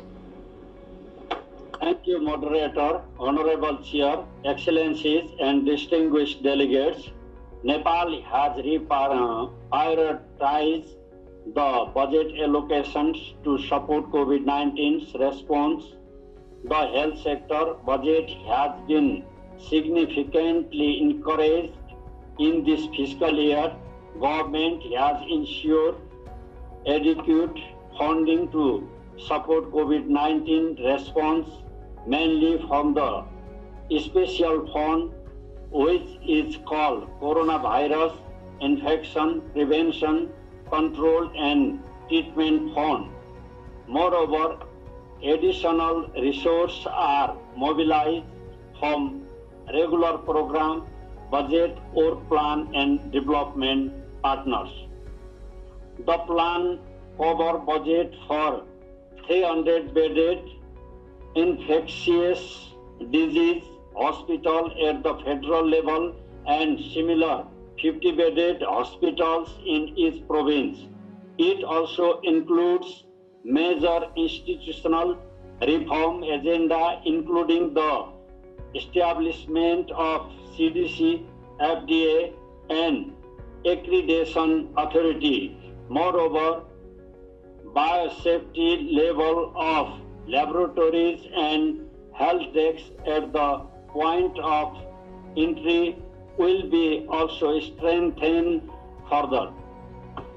Our immediate priorities include contact tracing and quarantine of close contact and testing capacity, building of health workers to manage critical cases, production and supply of oxygen, improved community awareness, engagement to improve compliance to public health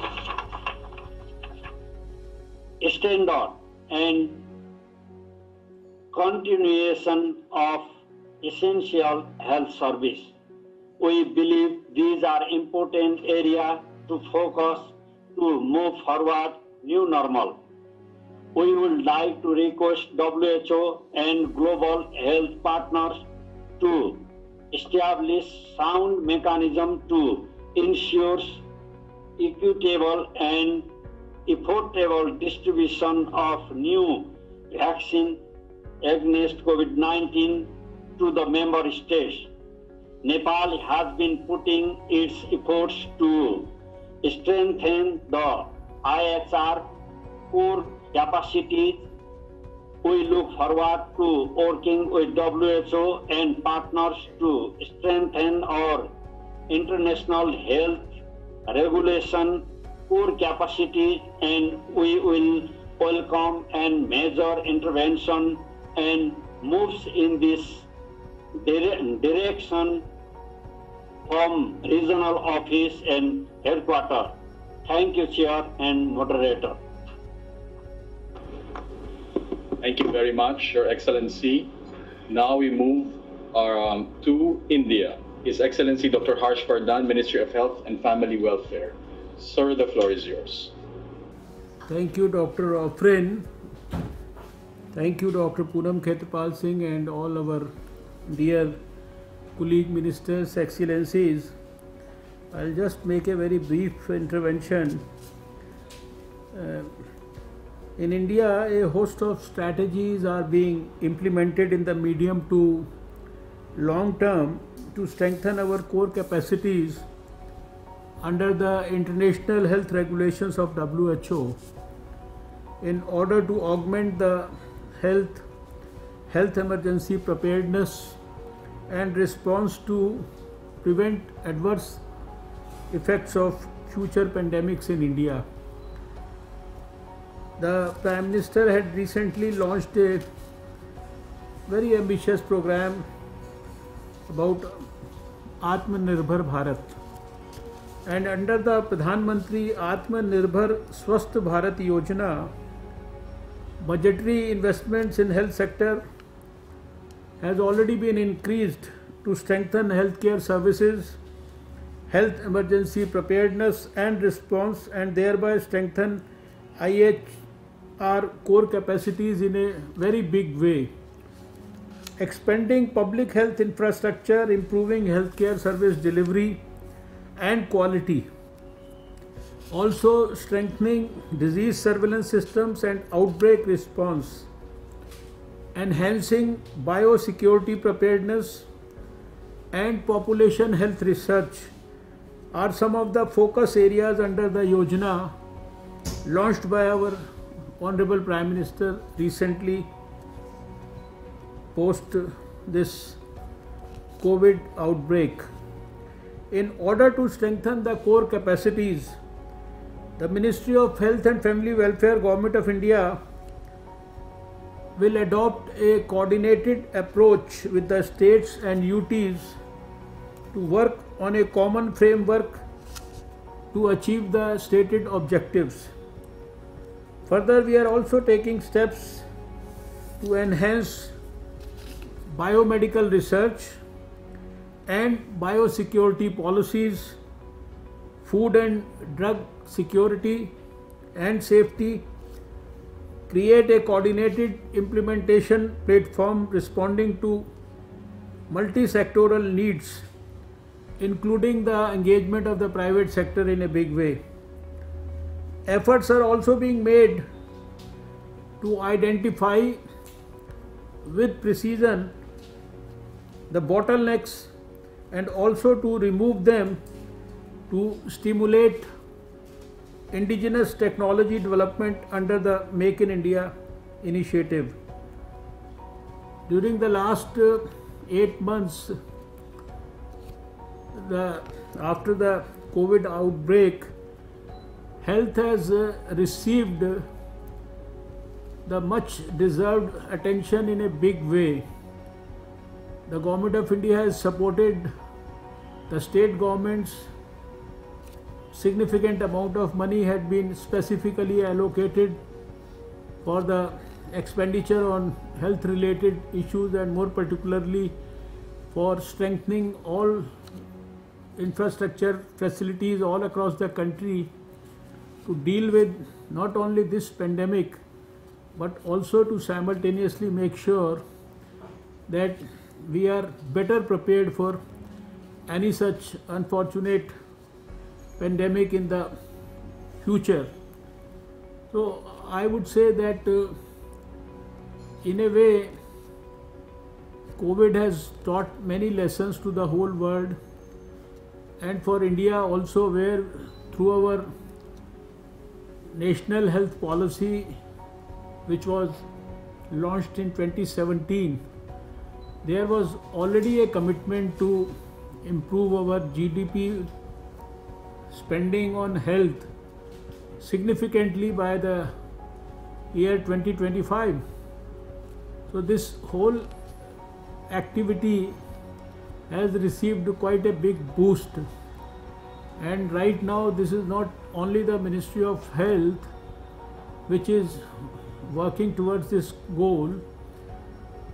The Finance Ministry as well as many other ministries, there is a very thorough total government approach, and the way the things have been supported by everyone from all sectors of the government to strengthen the health movement in the country to deal with COVID. I think this is a great reassurance from the government for the people working in the field of health, and I can say with utmost confidence and certainty that in times to come, as per the international guidelines, advice, and of course the lessons that we have learnt for being better prepared to handle these emergencies in the future, India is now much more committed under Prime Minister Narendra Modi to handle issues, and also not to handle only, but also to support them with the backing of finance also. Thank you. Thank you, Your Excellency. May we now move on to Bangladesh. His Excellency Mr. Zahid Malik, Minister of Health and Family Welfare for Bangladesh. Over to you, sir. Sir, your mic is muted. Would you kindly turn on your mic? We cannot hear you. Can you hear me? Yes, now we can. The floor is yours, sir. Sorry for the inconvenience. Honorable Chair, ladies and gentlemen, being a disaster-prone country, Bangladesh is affected by various types of natural calamities such as cyclone, flood, and disease outbreaks. Emergency preparedness is a continuous process in which risk and vulnerability assessments, planning and implementation, funding, partnerships and political commitment at all levels must be sustained and acted upon. It relates to health system strengthening, disaster risk reduction and operational readiness to respond to emergencies.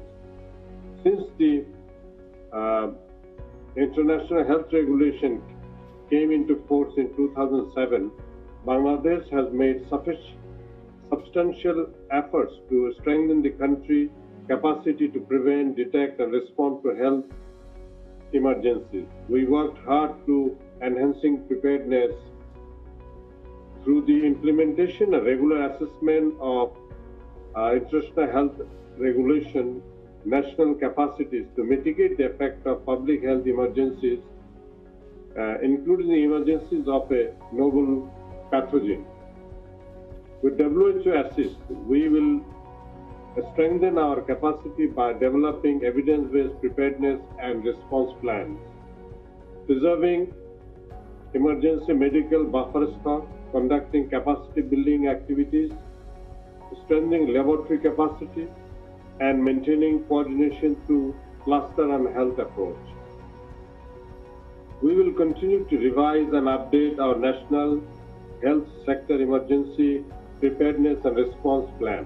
In addition, for capacity building, relevant trainings and simulations will be conducted in disaster-prone districts and division to develop, train, and skill health professionals that are very much essential for effective, efficient, and coordinated response in health emergencies.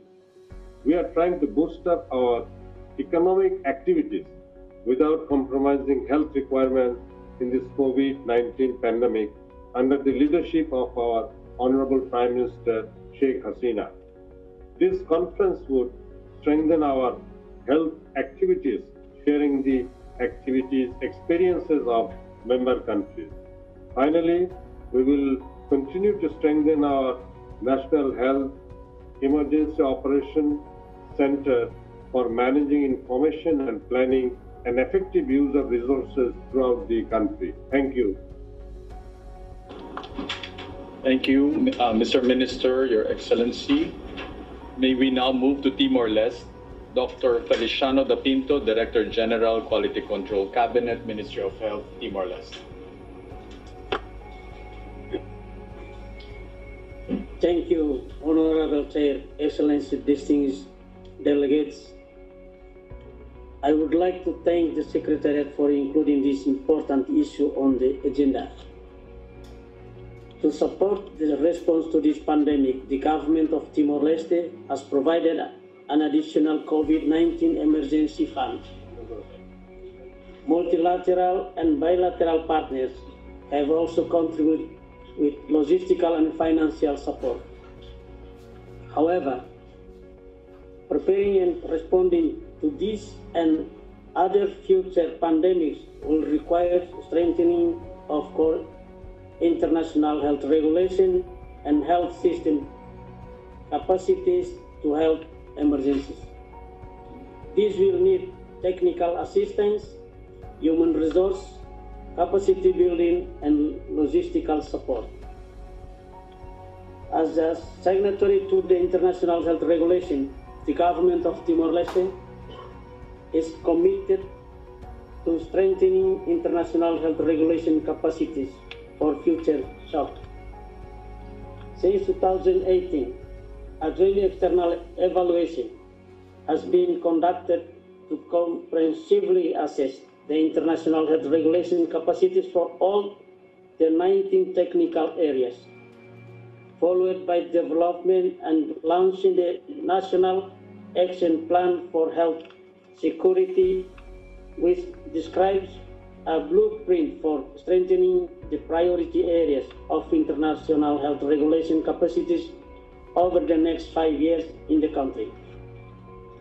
To support this, the government has increased the general budget allocation for health this year.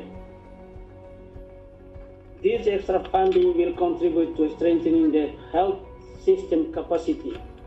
However, further financial, technical, and logistical support will be needed. With the launching of National Action Plan for Health Security and other health system strengthening initiatives, such as Saudina Familia, some partners have shown their interest to support for improving the international health regulation capacities and strengthening the health system in general. We look to collaborate with our bilateral and multilateral partners to identify and generate additional resources so that development assistance for health system strengthening is improved in Timor-Leste. I'm confident of the support of our partners in this journey. Thank you, Excellencies, for your attention. Thank you very much, Dr. Da Pinto. Now we move to Maldives. Ms. Aishat Samia, Permanent Secretary, Ministry of Health for the Maldives. Over to you. Thank you, Rodrigo. Regional Director, Excellencies, ladies and gentlemen.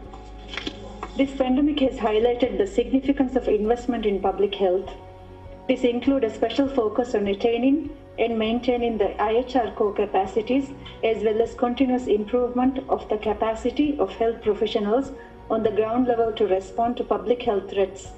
We aim to emerge from this pandemic with a plan to better respond to such events in the future. Maldives joined the COVAX facility to ensure access of COVID vaccine once it's available to priority groups at affordable rates. Currently, professional teams are preparing the national plan to roll out COVID-19 vaccination at the population level. With close monitoring of disease progression trends, there is also transitional planning towards institutionalization of COVID-19 response as a national public health program. At a broader national level, there is also a development and implementation of recovery plan focusing on transitioning to normal situation, living with COVID-19, and continue non-COVID services, emphasizing on emergency medical services, reorienting public health program or systems, and develop health system capacity with focus on decentralized care and digitalization. To address the economic challenges, keeping in mind the current circumstances, we intend to bring in a fine balance between health measures with economic and social opportunities, planning step-by-step approach to open up economy with close monitoring of health indicators and adequate health measures is imperative.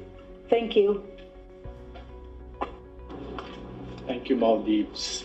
Now we move on to Myanmar. Dr. Tartun Shaw, the floor is yours. Distinguished Chair, distinguished ministers, head of delegates from the member state, and Madam Regional Director. We are experiencing the biggest pandemic of our lifetime. Most of the current strategies and activities based on our pandemic preparedness plan and SOPs. However, for some other activities, we are learning by doing. We have to build up the capacity in hospital preparedness, infection control, surveillance and laboratory capacity throughout the pandemic and post-COVID period. Member states will need technical assistance from the WHO, and we seek WHO support to provide both technical and the logistic for adapting new normal, including strengthening of IHR core capacity at national, regional, and global levels. Most importantly, we will try to provide essential health services in innovative and new normal ways in line with the technical guidance from WHO.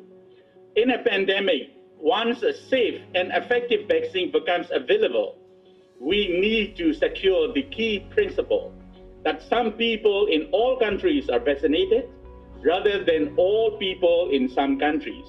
Otherwise, we will not be able to end the pandemic. No country is truly safe until everyone is safe. The Southeast Asia region urgently needs safe and efficacious COVID-19 vaccine to protect the most vulnerable, stop transmission, and prevent resurgence of COVID-19. To help secure this key principle, COVAX has been founded. We support the global of the COVAX facility, which is to ensure equitable access to all countries.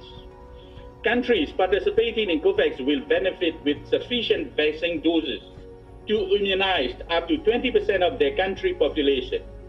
We, the governments, are willing to join the COVAX facility by sending non-binding expression of interest. As part of the COVAX facility, we would strongly ask the Gavi Advanced Market Committee for commitment for COVID-19 vaccine, secure access to COVID-19 vaccine for 92 low and lower middle income and ID eligible economies at the same time as all other participants. COVAX is believed to make sure that all vaccines in the portfolio meet the safety and efficacy criteria set out in the WHO target product profile. Southeast Asia members are asked to engage with collaboration mechanism to implement the access to COVID-19 tools accelerator, including by participating in coming Gavi briefing in late September and early October, and to prepare the vaccine development plan and readiness plans. Based on our current experience and lesson learned, we have to be prepared. Thank you for your kind attention.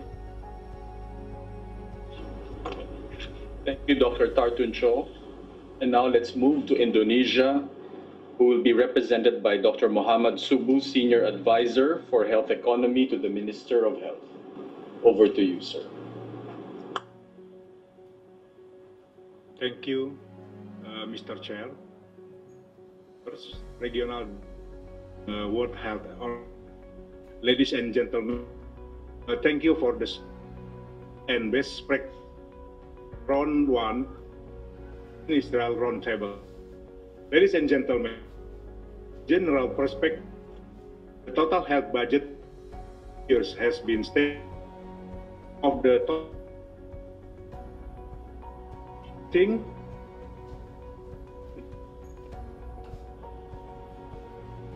to not now have this day of that it to other relevant agencies. Ladies and gentlemen, 2017 has conducted in evaluation regulation since in 2008 issue the quarantine as instruction of the national capacity to prevent and to respond outbreak global emergency caused by biological and in 2000 national action plan on legal among as our undertaking budget plan of regulation related activities. We are linking pandemic existing disaster framework that us to agency funding upon pandemic as disaster neutral and all.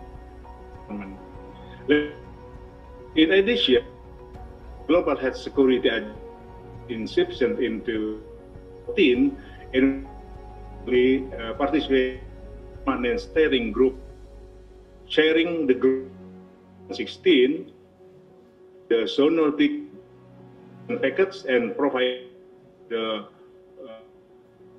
support. Global health security accepted 2005 by promoting investment in global health national priority, balancing high-level commitments to global health security. I thank you. Thank you, Dr. Subu. And now we move to the Ambassador of the Democratic People's Republic of Korea to the Republic of India, His Excellency Mr. Chae Hui-kol. Pandemic has resulted in loss of over 800,000 lives and huge socio-economic damage on global scale in no more than several months. This grim reality calls on every government of member states to elaborate its strategy to prepare and respond to current COVID-19 as well as the future pandemic threats. To realize this, firstly, WHO and all governments should formulate a principle of treatment in parallel with preventive medicine in public health. Naturally, public health policies, circumstances, and conditions differ from country to country. However, public health policy focusing only on treatment cannot prevent the outbreak of COVID-19 and subsequent numerous infections, victims, and socio-economic losses. Identification of risk factors of any disease outbreaks and timely response to the public health emergency. In other words, preventing people from being contaminated rather than treating them after they get the disease is the way to avoid and minimize infected cases and losses in advance. In the DPRK, preventive medicine is the guiding principle of public health policy. Public health law of the DPRK stipulates that the state shall take advanced measures to prevent the people from getting disease, regarding as an important task in its activity and exert primary efforts for preventive medicine in public health. In conformity with this, the household doctor system has been established. Screenings and anti-epidemic works and immunizations are performed through this system, and risk factors of disease are constantly monitored and controlled. I believe that governments of all countries should establish prevention-based public health policy, which can identify and mitigate the risk factors of communicable disease outbreaks, thus contributing to welfare and promotion of health of humankind. In this regard, WHO should give a necessary assistance to the member states. Secondly, every government needs to establish an integrated and resilient public health and anti-epidemic system that can respond to public health emergencies and disease outbreaks at all times. Sporadic response to health emergency and disease outbreak is less effective, and only when integrated public health and anti-epidemic system, as well as anti-epidemic institutions which ensure united guidance, monitoring and coordination are established, we can expect success in the fight against disease. No one can be sure that a dreadful disease like COVID-19 will never happen again in the future, and its consequences will be beyond imagination once we fail to control the outbreak timely. But establishment of well-organized and resilient anti-epidemic system can reduce the national investment in public health and save the lives of people from the threats of eventual pandemics. It is also important to engage all walks of life and organization in anti-epidemic works in order to achieve success in fight against the pandemic. The health institution alone cannot overcome the pandemic. The response should be pan-governmental and pan-social affair to be able to control the pandemic disease at an early stage. In other words, ensuring close link among all stakeholders, including line ministries, civil and society organizations, mass media, is of key importance. The DPRK has established a central emergency anti-epidemic headquarters involving all ministries of the government, anti-epidemic institutions at all levels, mass media and social organizations. In our country, the anti-epidemic works are regarded as crucial issue related to life and death of the nation, while subordinating everything to it. And it has been turned into nationwide campaign combined with high awareness and unified coordination. At present, what's important in the fight against global pandemic is for WHO to play its role to meet the expectations of member states, and for governments of member states to unite all the efforts and strength. WHO should make every possible effort to facilitate research and development for vaccines and therapeutic medicines, which plays a decisive role in eliminating the COVID-19 and ensure equal access to vaccines, treatments, medicines, and diagnostics. The current emergency crisis of COVID-19 is not only a challenge, but also an opportunity for WHO and governments of all countries. The government of DPRK considers that revision and update of the International Health Regulation 2005 are necessary based on lessons learned and experiences gained from the current COVID-19 crisis. The government of DPRK, as the master for the livelihood of the people, will discharge its full responsibilities and make continuous efforts to safeguard the people's lives and happiness of the families by enhancing anti-epidemic status to consolidate current success without any complacency and laxity in the fight against COVID-19, thus contributing to the international anti-epidemic activities. Thank you. Thank you, Your Excellency. And now, last but not the least, representing the Minister of Health from Bhutan, Dr. Karma. Bhutan, the floor is yours. Thank you, Dr. Rodrigo.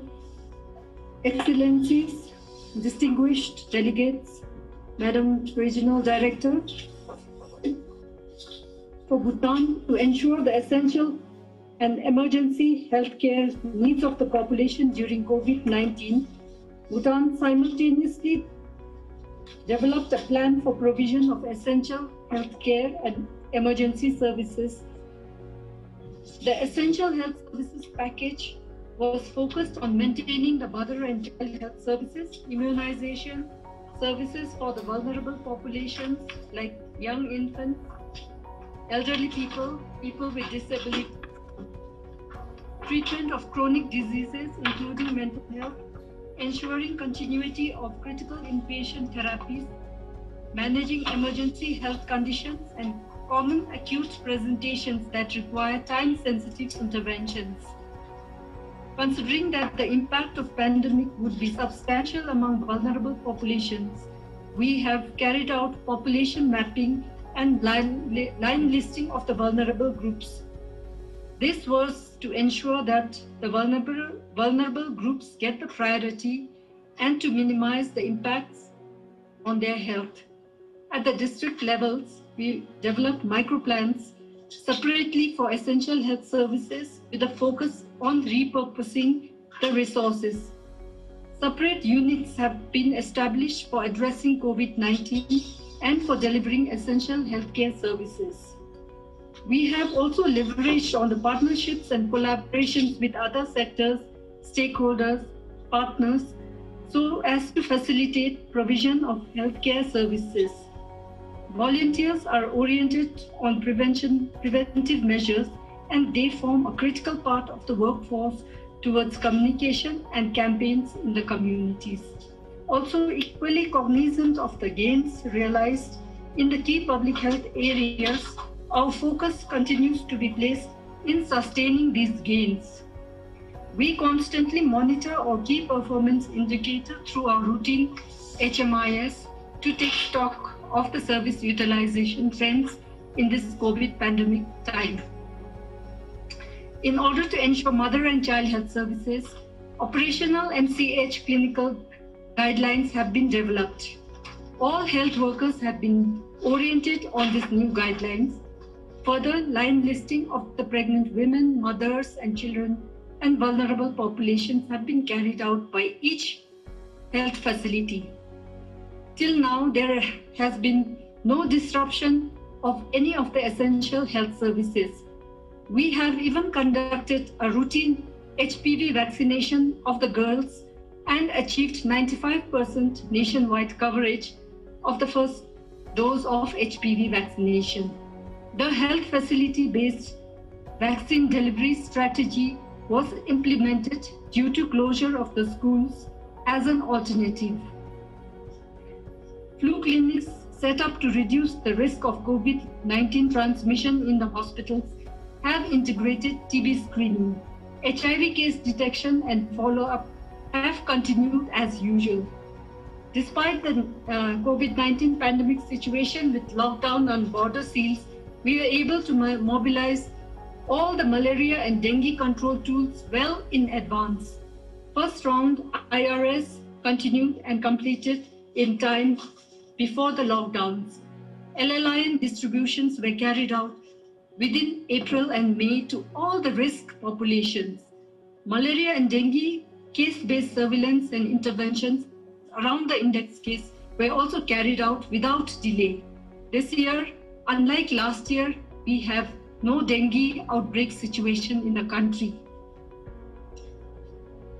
COVID-19, though devastating to health and socio-economics of nations, has given us this opportunity to relook at our health systems with focus on primary health care, essential public health functions for universal health coverage, and emergency preparedness for future threats.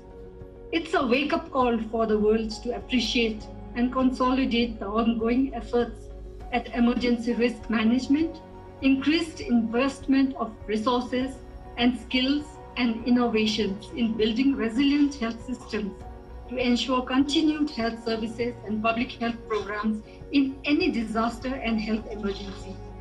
Most of all, it has given the world yet another opportunity to come together during such a crisis to show our solidarity and support to each other through sharing of experiences and resources. Leadership at the country levels, region, global levels play important role during such crisis. It has also proved to the world that all of government approach is needed even to tackle infectious diseases. We are confident that post-COVID, under the leadership of WHO, our health systems will be more resilient, sustainable, and well prepared for any emergencies in future. Before I conclude, I would like to invite the honorable delegates and CRO to consider taking forward our continued discussion on pooled procurement of essential health products and diagnostics. Thank you and Dashidel. Thank you very much, Dr. Karma, and that ends the round 2 of the ministerial roundtable. Maybe just as a quick recap, indeed what the chair has said, this crisis is an opportunity. It's an opportunity for us to rethink, relook before we reinvest and rebuild our health systems so that in the future we do have a comprehensive public health system that is resilient to any emergency in the future, and that we can say with full commitment to the next generation that we have done everything so that this never happens again. And with that, I would now like to invite Dr. Tedros Adhanom Ghebreyesus, WHO Director General, for the concluding address on the way ahead. DG, the floor is yours. It's only 5.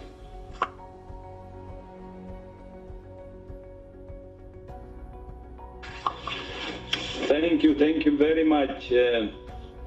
I'm very glad to see our colleagues virtually. Excellencies, dear colleagues and friends, thank you to all of you for the discussion today and to the WHO Regional Committee for Southeast Asia for the opportunity to participate in this discussion. As you know, COVID-19 is an unprecedented health crisis that demands an unprecedented response. I have said repeatedly that the most important ingredients are national unity and regional and global solidarity. It's clear to see that regional solidarity is strong in Southeast Asia region.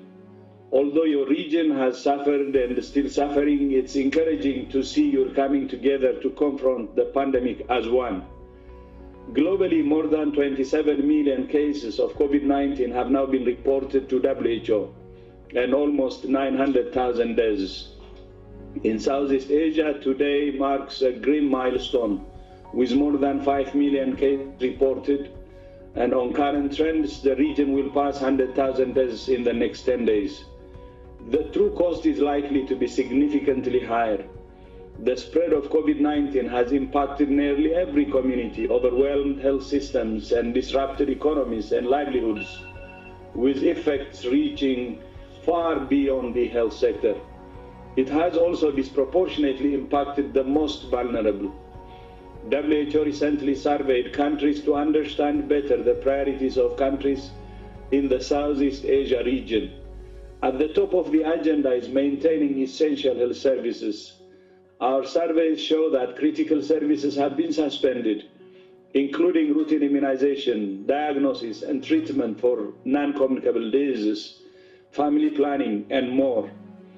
More than half of countries in the region have limited or suspended outpatient, inpatient, and community-based service delivery platforms and mobile clinic services. Many countries also reported disruptions in emergency and critical services. As I have said before, the best defense against any outbreak is a strong health system. WHO is committed to supporting our member states in maintaining and strengthening essential health services in 3 key ways.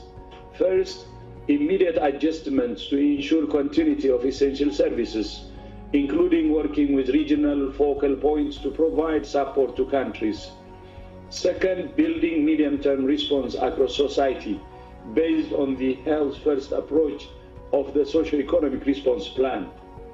And third, implementing a specialized approach to service delivery for fragile, conflict-affected and vulnerable settings under the Global Humanitarian Response Plan. The survey also showed that your second priority is learning from each other, as each country has valuable experiences to share. To meet the need, WHO is developing a web-based health services learning hub that will allow countries to share experiences and learn from each other. Another priority is telemedicine, which is making a resurgence in the region in light of the COVID-19 response. WHO is promoting telemedicine as a means to deliver more essential services during this time. We're helping ministries of health to mainstream telemedicine as it becomes an integral part of the new normal, and supporting our member states to adapt rules and regulations to make effective use of this technology. Another priority is health workforce strengthening. It goes without saying that our health workforce is at the core of everything we do. This is the International Year of the Nurse and Midwife, but we have to honor and support all of our health workers every day of every year. The pandemic has put an enormous strain on health workers all over the world, and many have paid the ultimate sacrifice while serving others. Globally, around 14% of COVID-19 cases reported to WHO are among health workers, and in some countries it can be as much as 35%. Also, data are limited. 1 in 4 frontline health workers worldwide have suffered depression and anxiety, with nurses at especially high risk. It's vital that health workers have a safe and dignified workplace and have the pay, the training, and the equipment they need to do their job safely and effectively. To mark World Patient Safety Day next week, we're focusing on health worker safety as a prerequisite for patient safety. WHO will launch a charter for health worker safety, urging member states and all partners and stakeholders to commit to health worker safety as a priority for patient safety. We will also be issuing a range of advocacy, policy, and technical products for countries and 5 patient safety goals to promote safety measures in health facilities. I'm pleased to see that the safety of health workers and patients is included in the ministerial declaration you will adopt shortly. And thank you so much, and congratulations to you and also my sister, Poonam. Excellencies, dear colleagues and friends, thank you once again for your commitment to saving lives. The ministerial declaration is a strong statement of regional solidarity. I will leave you with 4 essential priorities that we believe countries must focus on to control COVID-19, so they can reopen their societies, economies, and borders in the coming weeks and months. First, prevent amplifying events through a risk-based local approach. In some places, this might mean suspending mass gatherings. In others, it might mean limiting them or finding creative ways to hold them safely. Second, reduce deaths by protecting essential workers and the most vulnerable groups, including older people and those with underlying conditions. Third, empower and educate individuals and communities to protect themselves and others by using physical distancing, hand hygiene, respiratory etiquette, and masks, not in isolation but together. And fourth, focus on the public health basics, find, isolate, test, and care for cases, and trace and quarantine their contacts. Above all, we must continue to work together in a spirit of solidarity. In the coming months, we hope to have good news about a vaccine. But we must ensure that once we have an effective vaccine, we use it effectively. As the representative of Myanmar said earlier, our priority must be to ensure that some people are vaccinated in all countries, not all people in some. The COVAX facility is the agreed international mechanism for ensuring equitable access to vaccines. I thank those countries that have expressed interest in joining COVAX, and I urge those of you that have not yet joined to do so by the 18th of September. COVAX is solidarity in action. This virus thrives on division, but together we will defeat it. I thank you. Namaste, Poonam.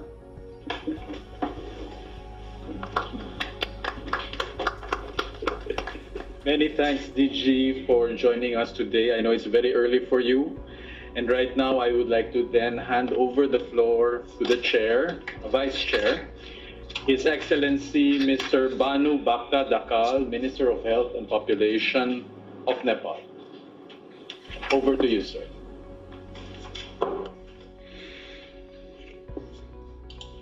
Thank you, Dr. Roderico, for efficiently moderating the session. I would like to thank Excellencies, the Honorable Health Ministers, and the Head of Delegation for their very insightful, productive, and strategic intervention. Your contributions today show how proactively we have all been engaged with this support, defining issue, and how much each of our country had done to protect and save life through efficient, rational, and innovative utilization of available resources.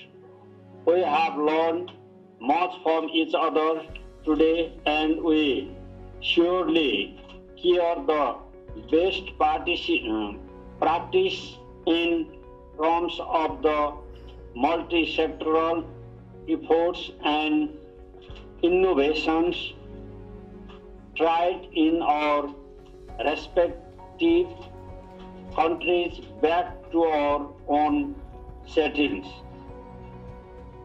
Excellencies, I would also like to thank you for your manageful engagement and constructive and timely inputs, which have enabled us to finalize the ministerial declaration for adoption today. I have been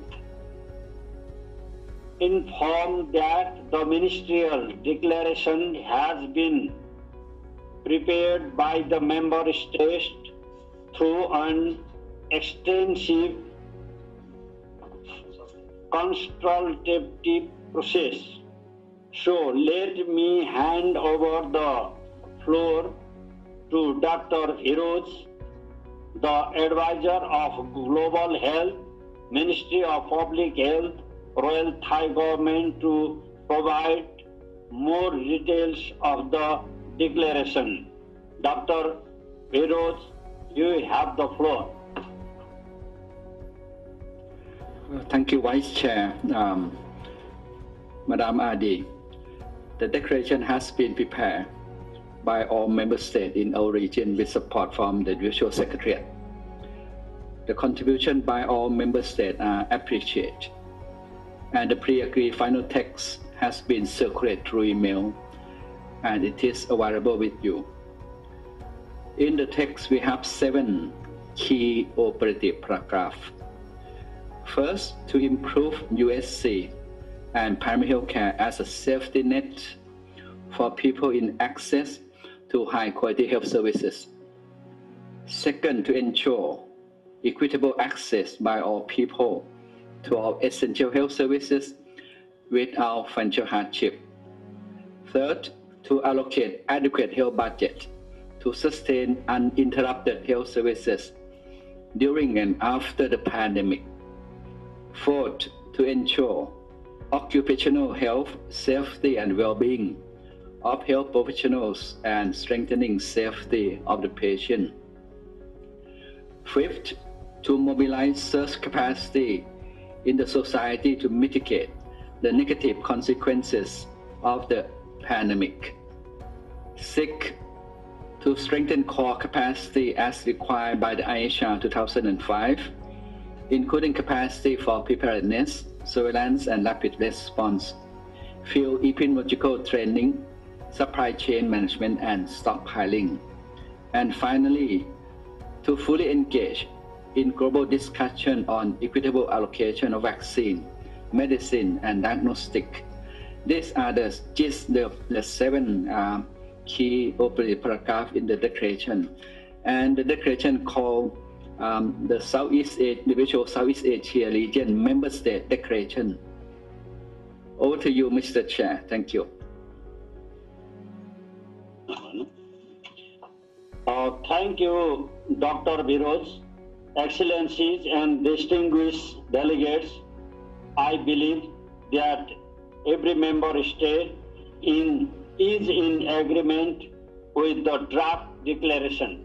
I see no objection and hereby declare that the Southeast Asia Regional Member States Declaration on Collective Response to COVID-19 in Southeast Asia region is adopted. Now I request the Secretariat to display the adopted declaration.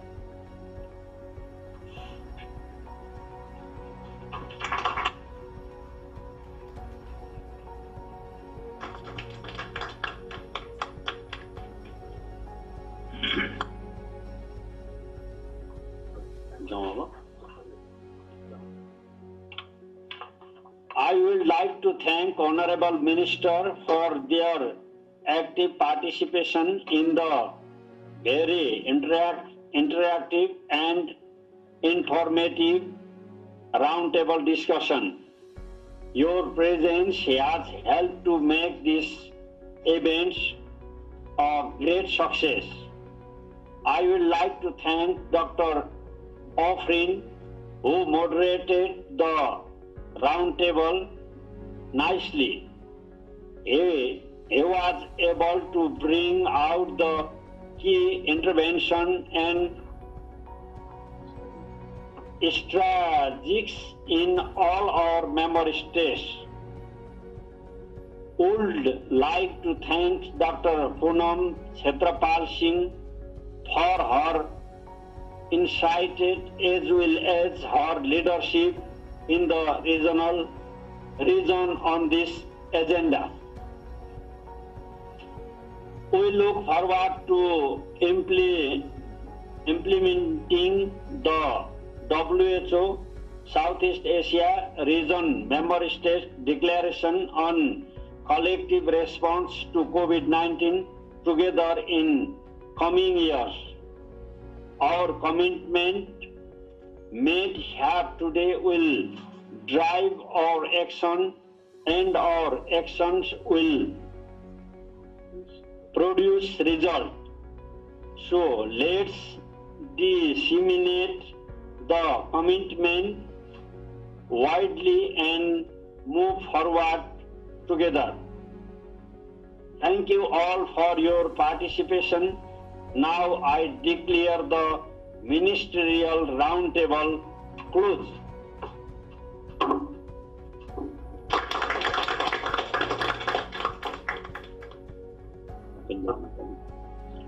Excellencies, distinguished delegates, we will now move on to the side events. I would like to hand over the floor to the WHO Secretariat. Events planned back to back. The first one is to acknowledge the public health achievements in Southeast Asia region, which will be followed by the video launch of WHO publications. I kindly ask the chair to now hand over to Dr. Aditama for moderating the side events. Excellencies, honorable delegates, ladies and gentlemen. Dr. Poonam Chhatrapal Singh, during her tenure as a regional director of WHO's Southeast Asia region, prioritized the public health areas in which to focus technical support and resources to make tangible inroad into some of the many complex health issues of the region. Today's session, although brief, is the culmination of years of intense effort in improving public health by member states. We celebrate today the significant public health successes in the region on rubella elimination in 2 countries and on trachoma elimination and EMTCT in 1 country each. These achievements are clear markers of strong health system and demonstrate the capacity of countries of the Southeast Asia region to protect their population from communicable diseases. We will start with achievement on rubella elimination. The Regional Verification Commission for Measles and Rubella, that comprises of independent experts from across the globe, after a careful review of evidence produced by countries, on 8 July 2020, verified that Maldives and Sri Lanka have achieved rubella elimination, making them the first two countries to have achieved this feat.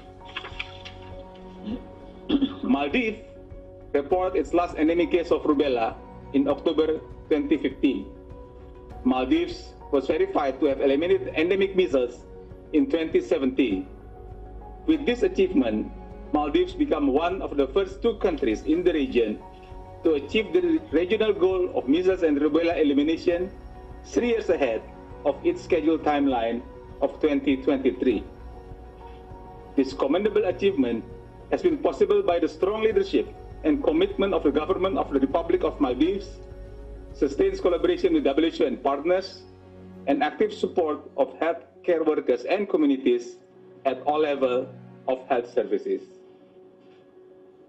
I would like now to request the Regional Director to kindly deliver the citation for Maldives on the achievement of rubella elimination, and request Ms. Aisa Samia, Permanent Secretary, Ministry of Health, Republic of Maldives, to kindly receive the citation.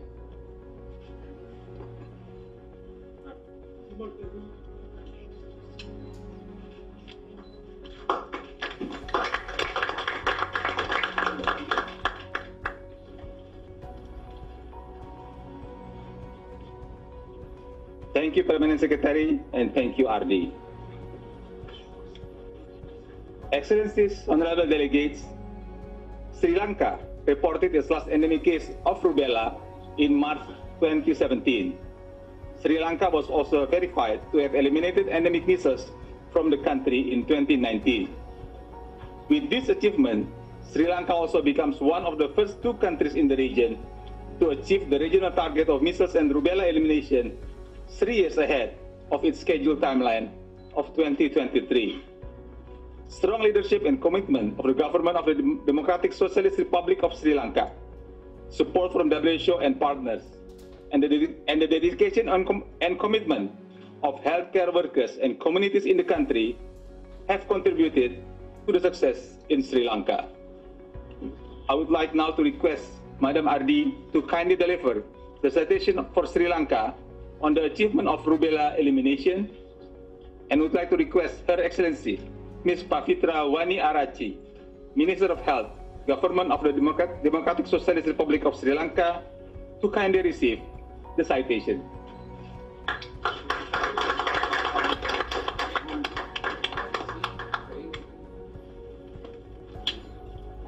Thank you, Excellency, and thank you, RD. Now we are coming to trachoma elimination. Trachoma is the world's major infectious cause of blindness. In Myanmar, this disease was endemic in 11 districts of the dry zone, which has a population of around 6.2 million people.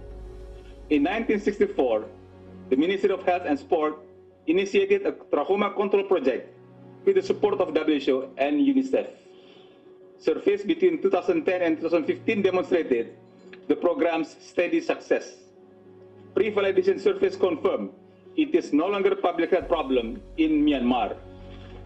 This creditable accomplishment was possible due to the sturdy government leadership with the continual partnership of all stakeholders. I would like now to request the Regional Director to kindly deliver the citation for Myanmar on the achievement of trachoma elimination, and request His Excellency Dr. Min Wei, Union Minister of Health and Sport, Government of the Republic of the Union of Myanmar, to kindly receive the citation.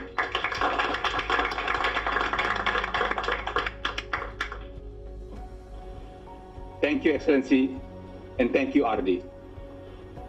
Now we come to EMTCT, elimination of mother and child transmission of HIV and syphilis. Sri Lanka has become the third country in the Southeast Asia region and 14th globally to have eliminated mother-to-child transmission of HIV and or syphilis. The finding of the national, regional, and global validation teams confirmed that Sri Lanka has met all impact and process indicators to validate Sri Lanka for the elimination of mother-to-child transmission of HIV and syphilis. This has been possible due to a strong leadership and commitment of the government of the Democratic Socialist Republic of Sri Lanka, strong focus on public health, and an integrated approach between HIV STI program and the MCH services. I would like to request the Regional Director to kindly deliver the citation for Sri Lanka on the achievement of eliminated mother-to-child transmission of HIV and syphilis, and request Her Excellency Ms. Pavita Wani Arachi, Minister of Health, Government of the Democratic Socialist Republic of Sri Lanka, to kindly receive the citation.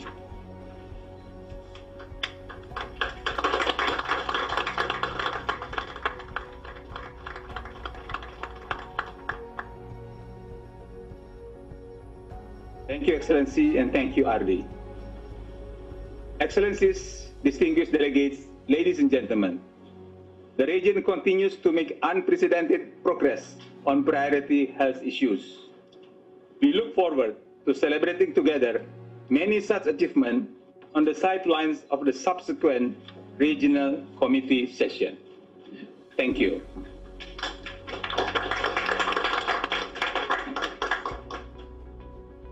Now we are coming to the second side event, that is launching of the publication.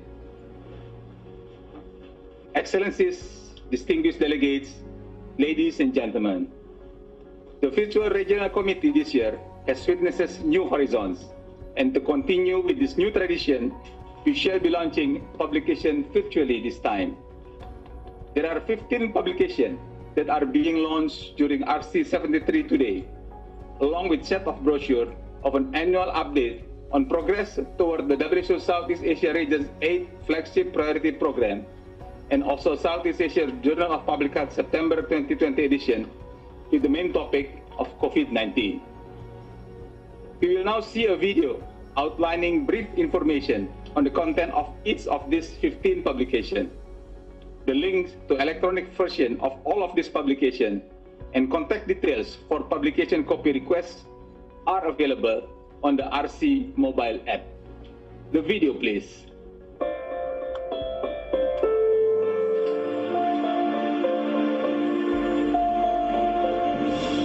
Every year, the WHO Southeast Asia region launches a series of publications during the regional committee session. This year, the following publications are being launched in the virtual session. Progress towards malaria-free WHO Southeast Asia describes the progress in the region towards malaria elimination since 2010 and the different milestones, goals and challenges that exist in each member country.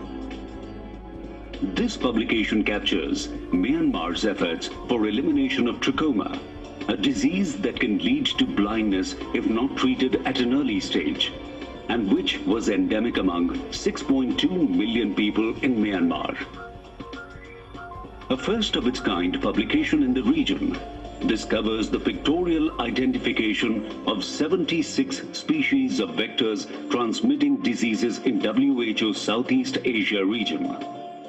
This is a user-friendly guide for public health workers, school teachers, students, researchers, and other interested groups. The Leprosy e-learning package is a set of web-based self-learning modules targeted for healthcare workers, doctors, physiotherapists, and others. The topics include diagnosis and treatment of leprosy, counseling of patients, managing reactions to treatment, and management of disabilities. Celebrate Life is a tribute to health workers delivering immunization and other essential health services during the ongoing COVID-19 pandemic. Those profiled in this publication represent the unwavering commitment of health workers across WHO Southeast Asia region. Analysis of 3 rounds of tripartite EMR country self-assessment surveys in the region from 2016 to 2019 is in line with the World Health Assembly Resolution for strengthening monitoring for antimicrobial resistance.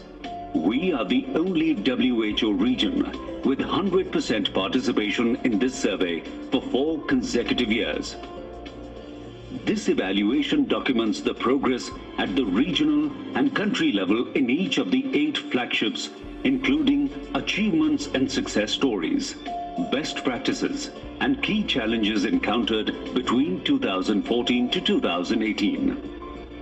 The regional strategic framework is focused on achieving 4 outcomes: delivery of high-impact interventions in prioritized areas, health system interventions, community mobilization for improved sexual and reproductive health rights, and fostering collaboration between member states for accelerating progress through learning from best practices and innovations.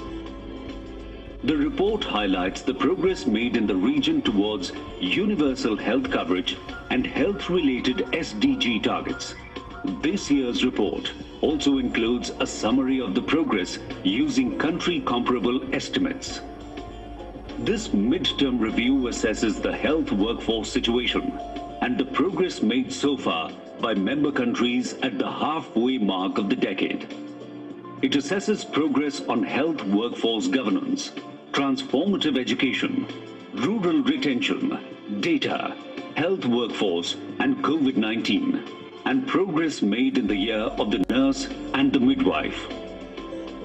This publication analyzes the progress made on improving rural retention of health workers in the region and identifies some good practices from Bhutan, Indonesia, Myanmar, Sri Lanka, Thailand, and India. The report explains how coordinated efforts have led to the implementation of evidence-based policies by countries, thus improving the availability and distribution of health workers in rural areas. With non-communicable diseases posing a serious threat in the region and accounting for nearly 2/3 of all deaths, this report summarizes prevention and control measures for NCDs. The report highlights achievements as well as gaps that need to be addressed to prevent and control non-communicable diseases. This publication draws focus on a coordinated and multi-sectoral approach at all levels of health system to reduce the incidence of diabetes and the onset of diabetic retinopathy. Diabetic retinopathy is preventable. Periodic eye examinations by ophthalmologists accompanied by standard treatment of diabetic retinopathy can postpone serious loss of vision. The first edition of the Tobacco Atlas, Perspectives from the Southeast Asia region, attempts to project the present burden of tobacco use, progress made in the implementation of policies, and the laws for prevention and control of tobacco. It also identifies challenges and suggests the way forward. This document chronicles the change brought about by COVID-19, from epidemiology and laboratory surveillance to clinical management and risk communication, from partnership to logistics. This book identifies the shifts that have occurred and why. This publication is also a tribute to the strength and resilience of frontline workers and people of the region.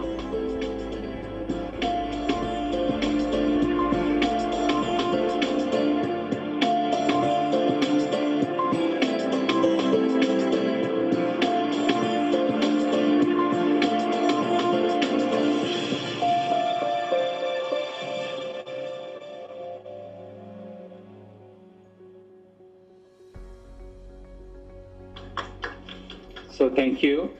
This is the end of the side event. I hand over back to the chair. Mr. Chair, please. Excellencies, distinguished representative, welcome back. I thank all of you for your active participation in the side events and congratulate all member states for their achievement in the respective area. I also take this opportunity to congratulate the WHO Regional Director, Dr. Poonam Chetrapal Singh, for proactive guiding the health agenda in the region. Let's now take up Agenda 10, Governing Body Matters. This agenda item, 2 sub-items. The first sub-agenda item 10.1 is review of the draft provisional agenda of the 148th session of the WHO Executive Board, which is part of the adopted written silence procedure. Kindly be reminded that the deadline for submission of the proposal for inclusion of an item on the agenda of the 148th sessions of the WHO Executive Board is tomorrow, 11 September 2020. Member states may consider submitting their proposal for inclusion in the agenda of any item along with an explanatory memorandum to WHO within the given deadline. The second sub-agenda item is Agenda 10.2, elective posts for governing body meetings.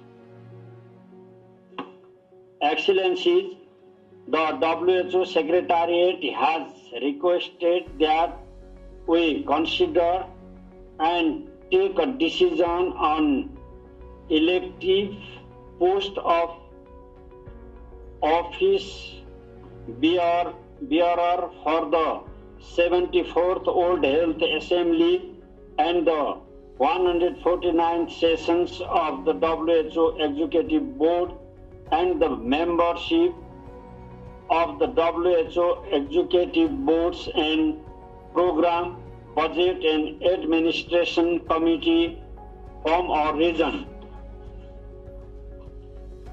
According to the established practice, the proposed selections of elective posts of WHA, EB and PBAC members from the region has been suggested and it will now be presented to facilitate decision by the regional committee. I request the Secretariat to make the presentation. Thank you, Your Excellency. It's my pleasure to briefly present the proposals to fill up these positions in the WHO governing body. So we have three governing bodies, which is the World Health Assembly, the Executive 149th Executive Board, and then the 34th Program, Budget and Administration Committee. On the 74th World Health Assembly, May 2021, we are required to nominate candidates for the President of the Assembly, Vice Chairperson of Committee B, Member of General Committee, and Member on the Committee on Credentials. For the 149th session of the Executive Board in May 2021, we are required to nominate one EB member to replace Indonesia, whose term expires, and also rapporteur. For the 34th meeting of the Program, Budget and Administration Committee, we are required to nominate one to replace Bangladesh, whose term expires. As is always done, in the interest of transparency and consensus in the region, such proposals are always done on rotation basis and is discussed at the high-level preparatory meeting, and the proposal is as follows. For the World Health Assembly, the 74th World Health Assembly, the proposal is for the post of President, Bhutan is proposed. For the Vice President Committee, for the Vice Chairperson for the Committee B, Bangladesh is proposed. For the member in the General Committee, Sri Lanka is proposed. For the member in the Committee on Credentials, Thailand is proposed. And for the 149th session of the Executive Board, the proposed member is Timor-Leste, who will replace the current member Indonesia, whose term expires in May 2021. And it is also proposed that Bangladesh be the rapporteur. And finally, on the PBAC membership from the region, it is proposed that Timor-Leste replace Bangladesh, whose term expires in May 2021. Thank you.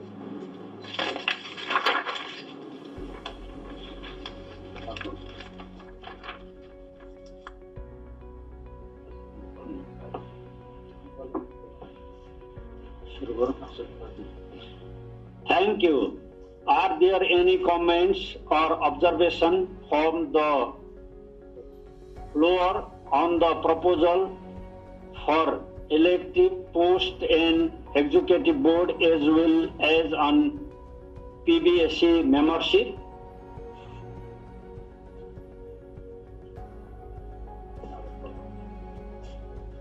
In the absence of any observation, we approve the proposal as presented by WHO Secretariat. The regional director may inform WHO headquarters accordingly. Excellencies, distinguished representative, before we move to adoption of resolution and decisions, let us take up agenda item 12.2, UNDP,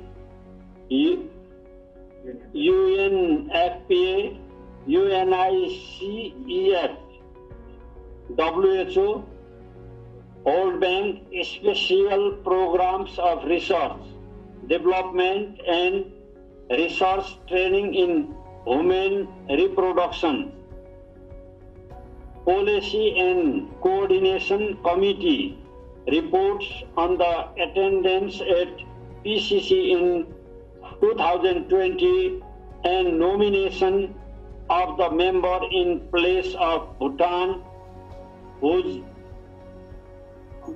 term expired on 31 December 2020.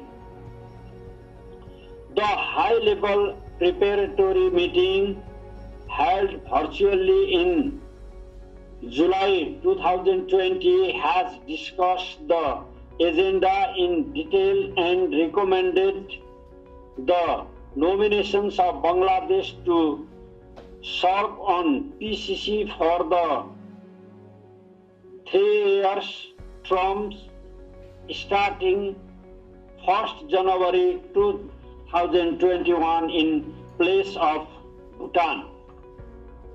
Excellencies, distinguished representatives, are there any observations, please?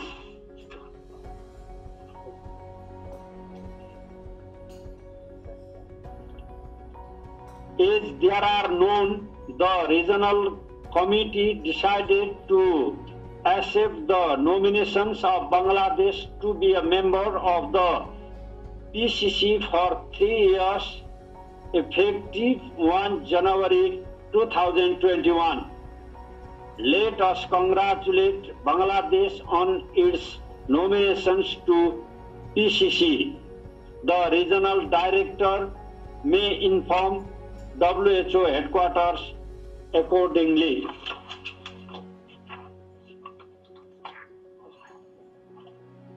Excellencies, distinguished representatives, we have already agenda and adopted the decisions on special procedures to regulate the conduct of the 73rd sessions of the RC.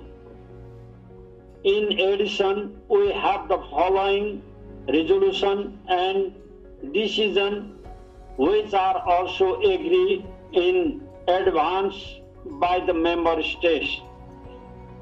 1. Resolution to endorse the already adopted Southeast Asia Regional Member States Declaration on Collective Response to COVID-19 in the Southeast Asia region. 2. Decision on the draft Global Action Plan on Patent Safety. 3. Decision on time and place of future session of the Regional Committee. And 4. Resolution of thanks. Since the member states have converted their agreement on the just maintained resolution and decision in advance of the sessions, I hereby take pleasure in declaring this resolution and decision adopted by the Regional Committee.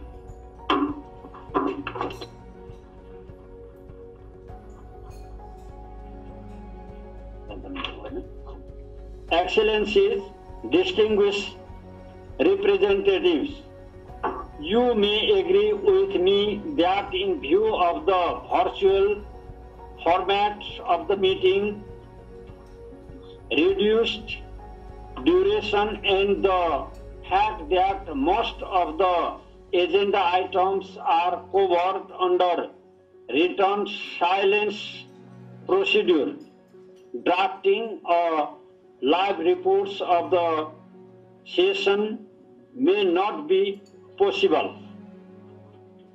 Accordingly, I thank the member states for their understanding and kind agreements under the special procedures that the Secretariat will prepare of draft summary reports of the session following the closures of the sessions.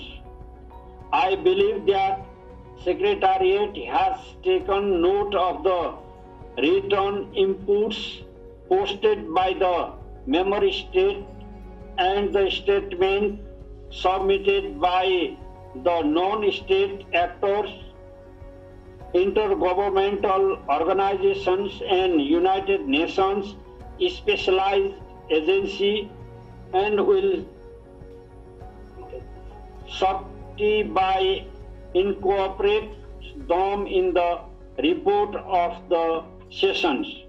The draft summary report will be sent electronically to all members of the region for their review and comments to be shared within 15 days of circulations of the draft report. The Secretariat, in conclusion with the chairperson of the Regional Committee, will finalize the report, which will be considered to have been valid, adopted by the Regional Committee. Excellencies, distinguished representatives, thank you very much for all the cooperation and understanding. Let us now proceed of the final agenda item, closing of the session.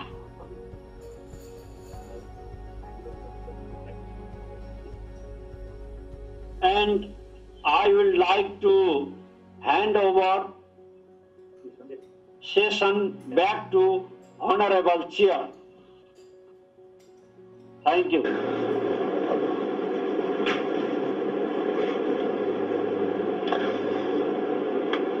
I have to say, and now the end is near, and so we are facing the final curtain. We shall now take up the last item of this virtual 73rd session of the Regional Committee, closing the session. May I now request the Regional Director, Dr. Poonam Singh, to deliver her closing remarks. Thank you, Chair. Thank you, Chair. Honorable Chair, Vice Chair, Excellencies, Director General, distinguished delegates, ladies and gentlemen. As the Chair just said, we have come to the close of a successful regional committee. I thank our hosts, Thailand, for their commitment and their efforts to make this meeting a success. I thank Your Excellencies for your keen engagement and your participation. I take this opportunity to also thank Your Excellencies for this very useful comments and the suggestions that you made on my presentation of the 2019 annual report, which captures the progress we made over the year. At the same time, it reflects on the unprecedented challenges that COVID-19 has placed on every country.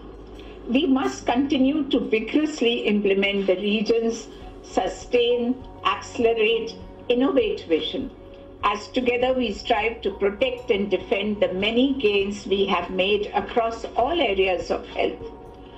I thank the Chair of RC73, His Excellency Anutin Charan Virakul, for reinforcing our message and commitment to sustain emergency response and preparedness and accelerate progress towards universal health coverage, with his comments on the need to focus on building stronger and more resilient health systems and to be better prepared for the pandemic for our people and for future generations. I thank the Director General for his participation in the MRT, notwithstanding his personal inconvenience.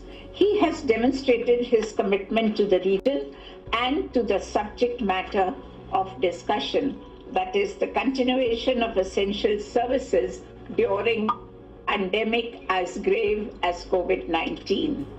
I'm happy that His Excellency Dr. Mintwe, Minister of Health and Sports, Myanmar, appreciated the support provided by WHO, and in responding to his comments on focused support to countries, let me state that the Southeast Asia region has always focused in our daily work on prioritizing member states' concerns as flagships, or perhaps being the only region that provides the maximum resources at the country level towards these various programmatic areas. In the last biennium, we had distributed 86% of our total resources to the countries. In addition, what was implemented by the regional office was also very largely at country level. Further, 93% of the funds that we have received for COVID-19 have again been distributed to the countries.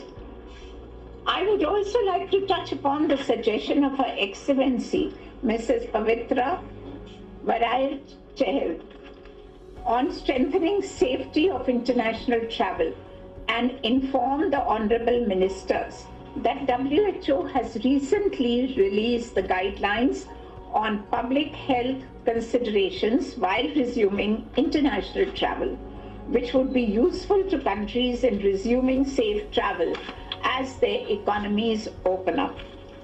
Excellencies, the Ministerial Roundtable was an immense success and will strengthen the region's collective response to COVID-19.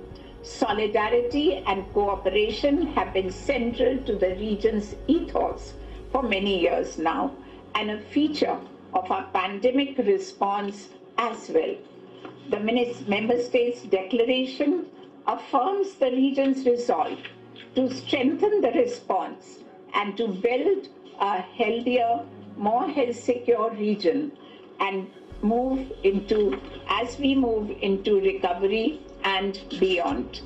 By pursuing universal health coverage with a focus on primary care services, by scaling up emergency risk management to achieve full IHR compliance, and by strengthening investments in health, in the weeks, months, and years to come, together we can achieve our many objectives and continue the region's winning trajectory.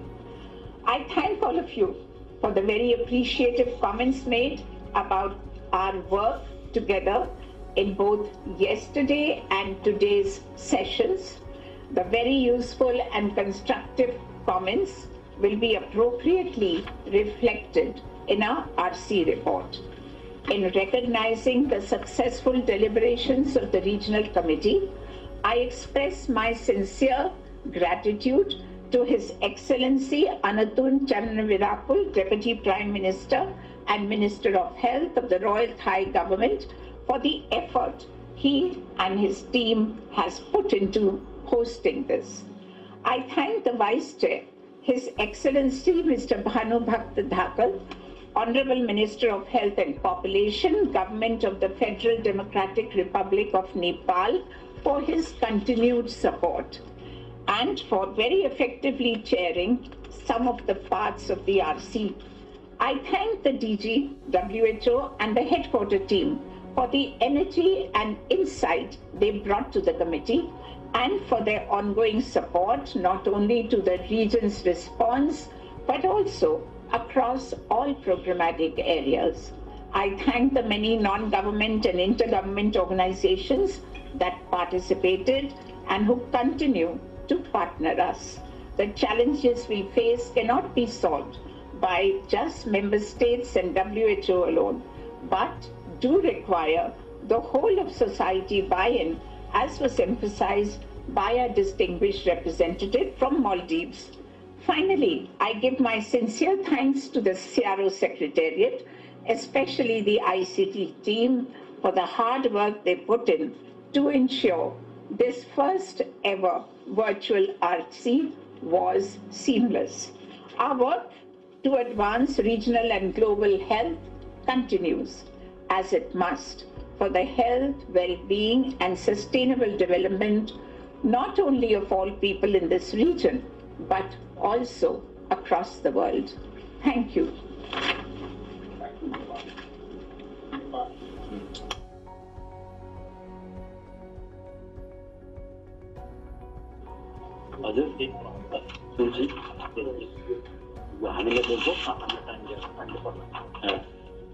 Excellencies, distinguished delegates and representatives, I am optimistic that all our hard work and solidarity will produce good results to bring this pandemic under control.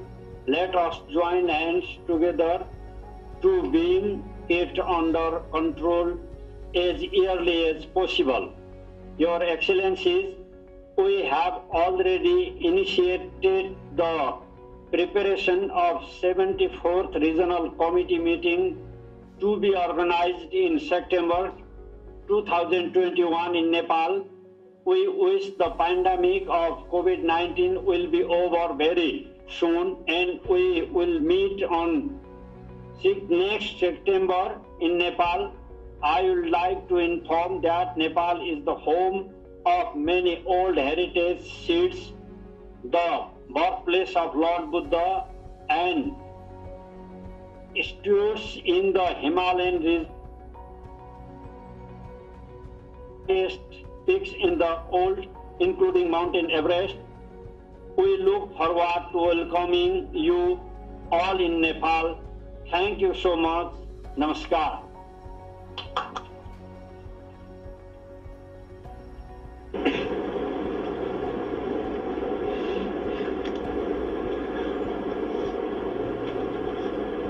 Thank you very much. We have now come to the end of the virtually held RC73. I am sure all of you will agree with me that despite of limited time available, this virtual RC73 has certainly been very productive. The decisions and recommendations are adopted in an atmosphere of cordiality and cooperation, especially the WHO Southeast Asia region member states declaration on COVID-19. These will go a long way in further protecting and improving the health of our people. Once again, I would like to thank all distinguished representatives for their active participation and constant support in the discharge of my functions. I would like to thank His Excellency Mr. Manu Bakhtar Dakal, Honorable Minister of Health and Population, Government of Federal Democratic Republic of Nepal, Vice Chairperson of this meeting, for his full cooperation and support. I wish to place on record our appreciation to Dr. Ted Ross, the Director General of WHO, for his vision and guidance. I also take this opportunity to thank WHO senior management from headquarters and regional office for their valuable contributions to this meeting. The representatives of UN agencies, non-state actors, and development partners also deserve our appreciation, and I thank them for their contribution to the work of this committee. Distinguished colleagues, let me also acknowledge the Ministry of Public Health of the Royal Thai Government and WHO Secretariat for their hard work and dedication to make this virtual regional committee session successful. Before concluding, I would like to place on record our collective appreciation and grateful thanks to our dear Regional Director of WHO Southeast Asia, Dr. Poonam Singh, for effectively guiding the work of the region and paving the way forward through her flagship priorities. I hope I could get to see you soon. We would like to offer our full support and commitment to the Regional Director personally, as well as to the regional office and country offices in discharging their role in conformity with the Constitution and principles of WHO. The COVID-19 pandemic has reinforced the importance of the WHO transformation agenda and its overall goal of ensuring that WHO is fit for purpose to effectively respond to the needs of the member states in a rapidly changing global health environment. The strong relationship and commitment of the Regional Director for Southeast Asia, particularly expressed through the clear directives of the 8 regional flagship priority programs, has allowed the region to enhance its policies and technical support to member states and strengthen focus on financing and staffing needs in line with existing priorities. We hope that the WHO transformation agenda will result in further strengthening of the regional office and mechanisms to offer needed support to member states in keeping with country-determined priorities and results towards the achievement of the regional flagship priorities in alignment with the 13th General Program of Work. We are sure that you will utilize the opportunities offered to further the objectives of regional solidarity, collaboration, and voice. I am confident that all of us are fully determined to improve the health of our people. With that, I declare the 73rd session of the WHO Regional Committee for Southeast Asia closed. May I wish you best of luck.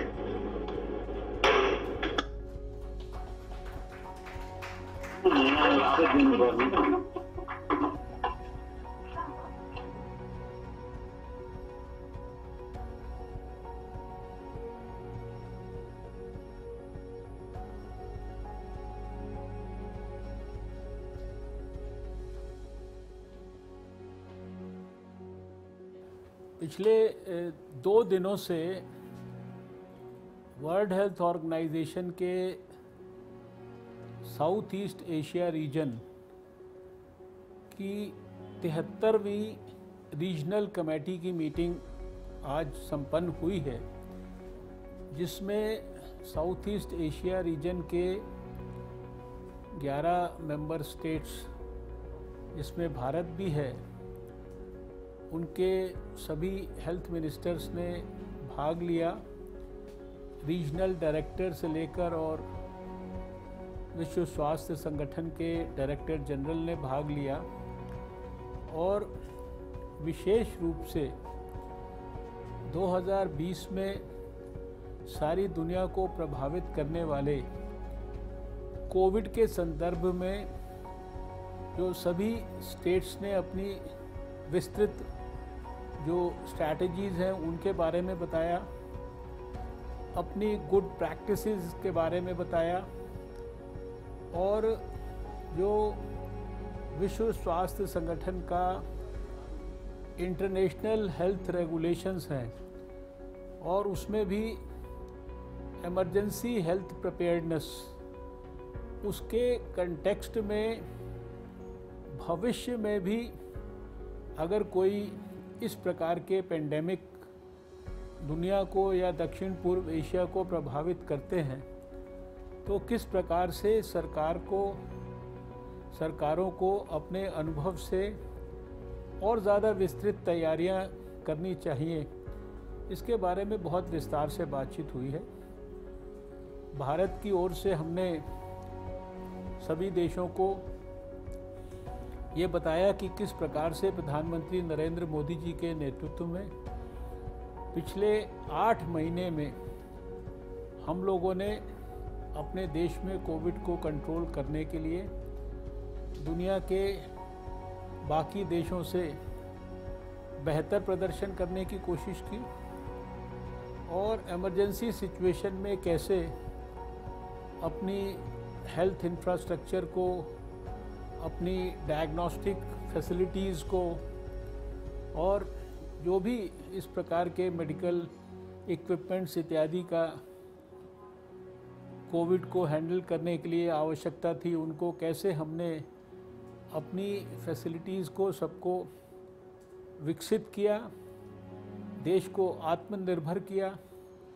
और प्रधानमंत्री नरेंद्र मोदी जी ने जो आत्मनिर्भर स्वस्थ भारत को संकल्प के रूप में देशवासियों को आगे बढ़ाने के लिए प्रेरणा दी, हेल्थ सेक्टर में और अधिक बजट खर्च हो और अधिक हेल्थ इंफ्रास्ट्रक्चर पर ध्यान दिया जाए और अधिक जो सर्वेलेंस, हेल्थ का सर्वेलेंस है उसकी फैसिलिटीज़ देश में भविष्य के लिए विकसित की जाएं और अधिक जो डायग्नोस्टिक फैसिलिटीज़ को ब्लॉक लेवल पर कैसे विकसित करना, कैसे ब्लॉक लेवल पर इन्फेक्शियस डिजीज़ के हॉस्पिटल्स को विकसित करना, कैसे बायो सिक्योरिटी की पॉलिसीज़ हैं या बायोमेडिकल रिसर्च की पॉलिसीज़ हैं या फूड एंड ड्रग सेफ्टी के इश्यूज़ हैं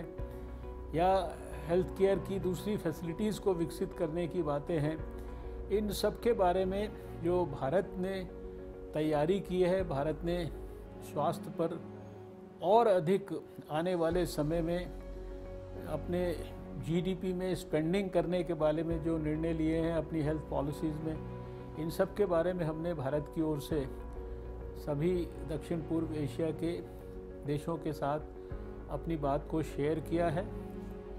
बाद में सभी देशों ने मिलकर एक संयुक्त कॉमन डिक्लेरेशन उस पर दस्तखत किया है, जिसके आधार पर सब लोग भविष्य के लिए और अधिक मिलजुल कर और अधिक जो इम्पोर्टेंट सभी रिलेटेड सब्जेक्ट्स हैं उनके ऊपर अपनी सारी अनुभव और जानकारियों को साझा करते हुए बेहतर ढंग से हेल्थ फॉर ऑल के लक्ष्य को, यूनिवर्सल हेल्थ कवरेज के लक्ष्य को किस प्रकार से प्राप्त करेंगे और किस तरीके से सभी देश के और दुनिया के लोगों को प्राइमरी हेल्थ केयर से लेकर और टर्शरी हेल्थ केयर तक की सब प्रकार की preventive, promotive, positive health care की सुविधाएं सुलभ ढंग से उपलब्ध कराएंगे, इसके बारे में विस्तार से संकल्प लिया गया।